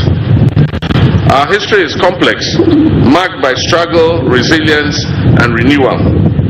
But through it all, one truth stands firm. The unbreakable will of the Ghanaian people has ensured that no matter the twists and turns, our democratic spirit endures and our destiny remains in our own hands. While we reflect on our journey, we must also review our standing today. We must assess our economic outlook, education and human resource development, natural resource management, national security, and our governance arrangements. It is essential for us to conduct a thorough review of our healthcare system, agriculture and food security, infrastructure and urban development, and the role of science, technology, and innovation. Natural resources, yet vulnerable to climate change, and we must chart a path that balances sustainability with economic growth. 18 years ago, as we marked our Golden Jubilee, 50 years of independence, we celebrated offshore gas and oil and gas discovery. It was a moment of great optimism and attracting significant investments into Ghana's petroleum sector. However, in recent years, poor choices have stunted up. For if our forebears, armed with far less, did not permit their backs to be broken by a repressive and exploitative colonial administration representing an imperial power, how can we, their progenies, armed with far more, despair in the face of these challenges? Rather than perpetually decrying our failures, every anniversary of our independence must present an opportunity for us to account for the legacy we are building for our next generation. We of this generation are merely custodians of this country and resources. They are entrusted to us to manage them wisely today for the generation of tomorrow. These independence anniversaries must therefore be a moment of reflection, not on what we have done for ourselves, but on how well we have stewarded national assets for those we will hand them over to in the future. Our story cannot be one of missed opportunities. It must be one of continued effort to achieve far more than we can boast of now. Posterity will not accept our failures or take them kindly. As President, I am committed to providing the bold leadership and the clarity of vision that is needed to navigate the turbulence of an Africa that is beyond aid. Provide self-reliance while marching straight back to the donors agencies. To break this cycle of dependence and reset our economy, my administration is formulating policies based on fiscal discipline and living within our means. We're striving to expand our economy to yield prosperity for all. And to do this, we must look within and make sure that we're raising revenue domestically. This administration is working to implement the 24-hour economy program to ensure that our economy never goes to sleep. This will allow us to create the necessary job expansion, boost productivity,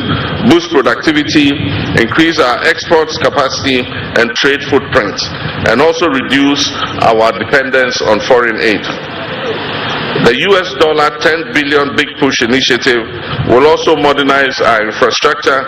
It will stimulate local industry, ensuring that our development is driven from within rather than funded from outside. Agriculture remains our biggest opportunity. Agriculture remains our biggest opportunity to reduce import dependence. With over $2 billion spent annually on food imports, the Agriculture for Transformation agenda is structured to strengthen local agribusiness and ensure food security. The Feed Ghana program will drive mass food production and stabilize food prices. At the same time, poultry farm to table initiative, otherwise referred to as Nkukong Kitinkiti program, will boost domestic production and processing to participation, particularly from our young people. The AgriNext program will equip 30,000 young people with training and agribusiness opportunities. Farmer service centers in every district will provide access to mechanization services, quality seeds and fertilizer to boost local food production.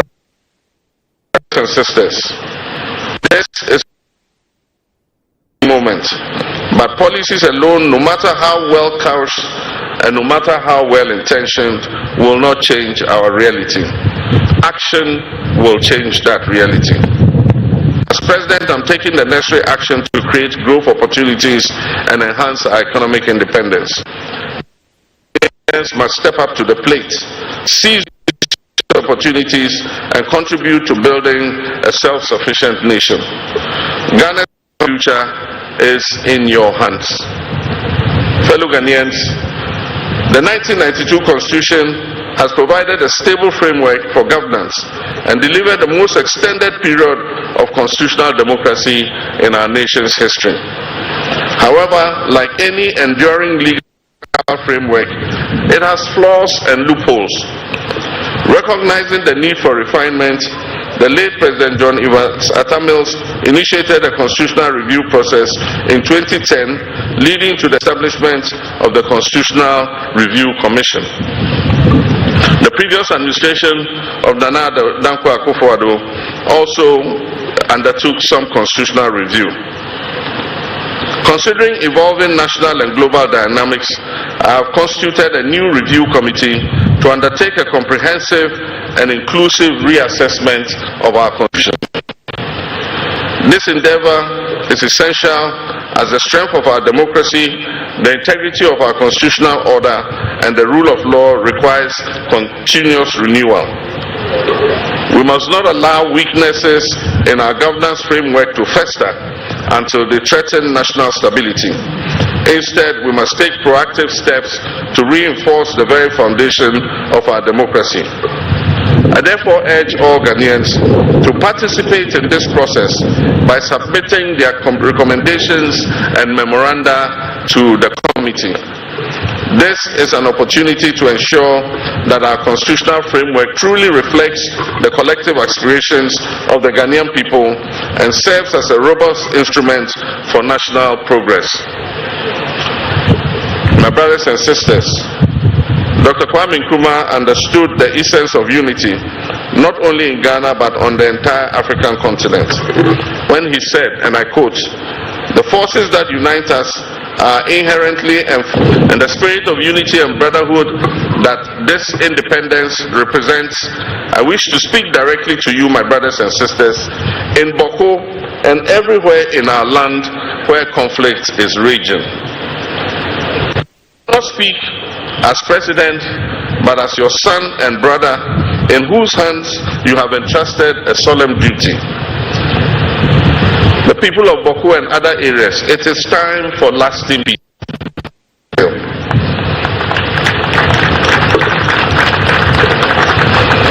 Our children deserve to inherit a peaceful land where their dreams are nurtured, not where their nightmares.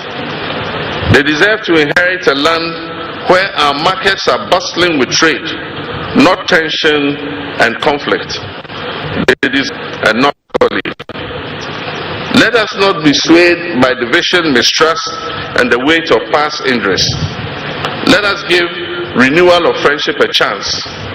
Let us give peace a chance. This is not an invitation to simply forget the past. Far from it. It is an invitation to live above it. Fellow struggles, but we have never given up.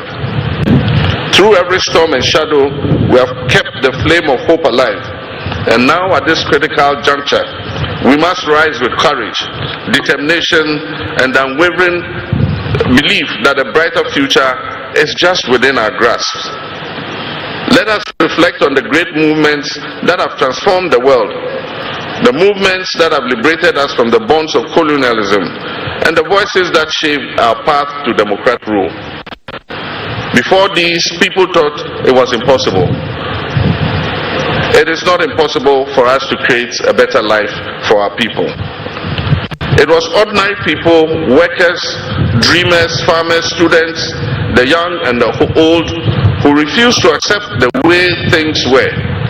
They marched, they spoke out, they struggled, and eventually.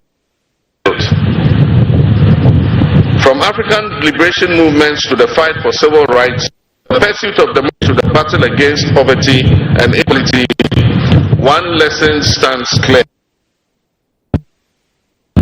When people on purpose, nothing stands in their way. As I said before Parliament, we shall think of our forebears in our lifetime. This is not just a promise, it is a call to action. Let this be our mission, to rise above fear, to silence the voices of doubt, and to harness the strength within us to create a future that is fair, that is prosperous, and that is inclusive. Let us move forward together side by side, knowing that every sacrifice we make today will prepare the way for generations yet to come. I thank you very much, my fellow countrymen and women, and I wish you all a happy Independence Day.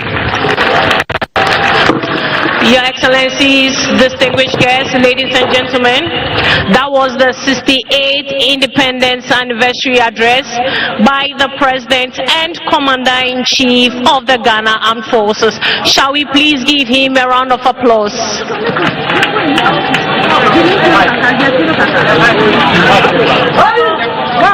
Please be seated.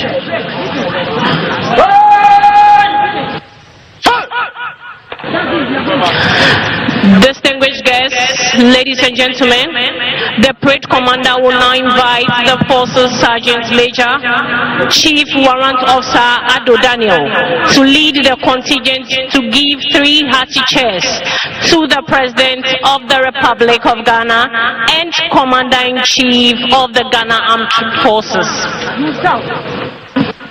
Forces Sergeant Major, to the front.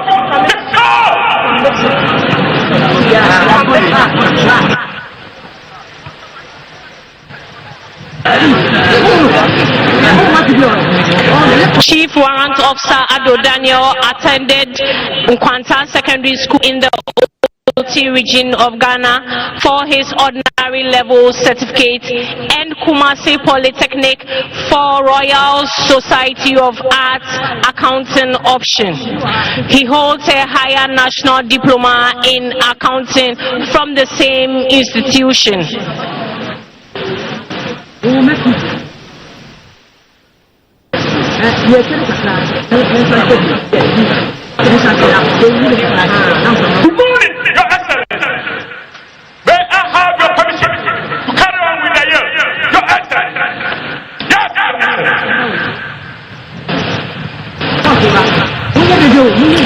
Chief Warrant Officer Ado Daniel was awarded with the Long Service and Good Conduct Medal when he attained 15 years in the service with unblemished.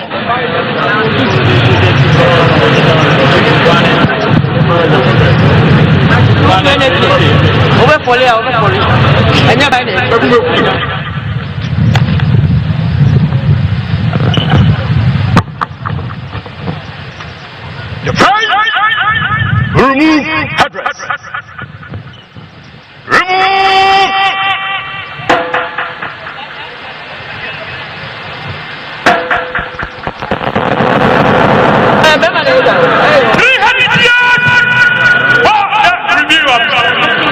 The President and the Commander-in-Chief of the Ghana Armed Forces, His Excellency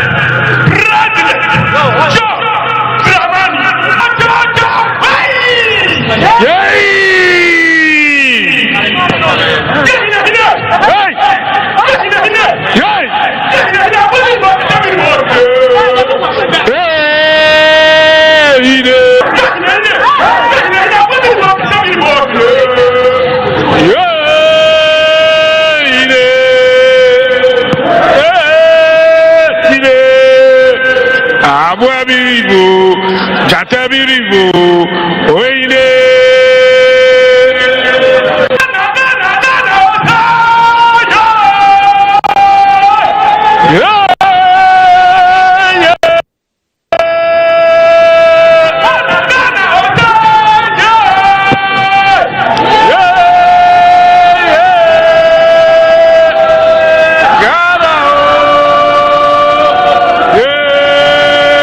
Dramani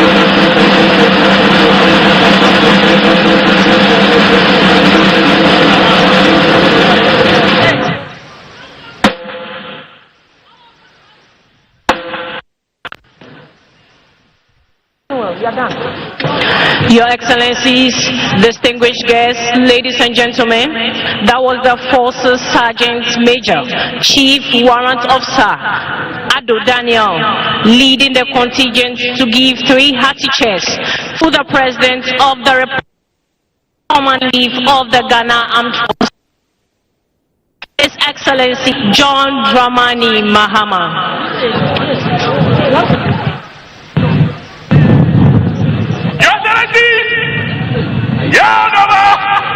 May I have your permission to follow? Yes, Your Excellency.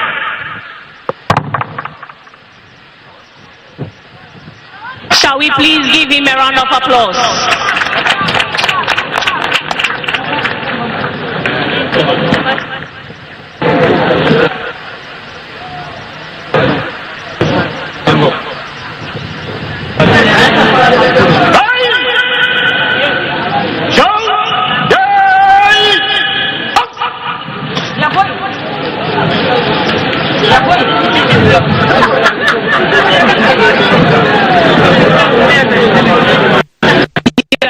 Excellencies, distinguished guests, ladies and gentlemen, the parade commander will now ask permission to march off the colours.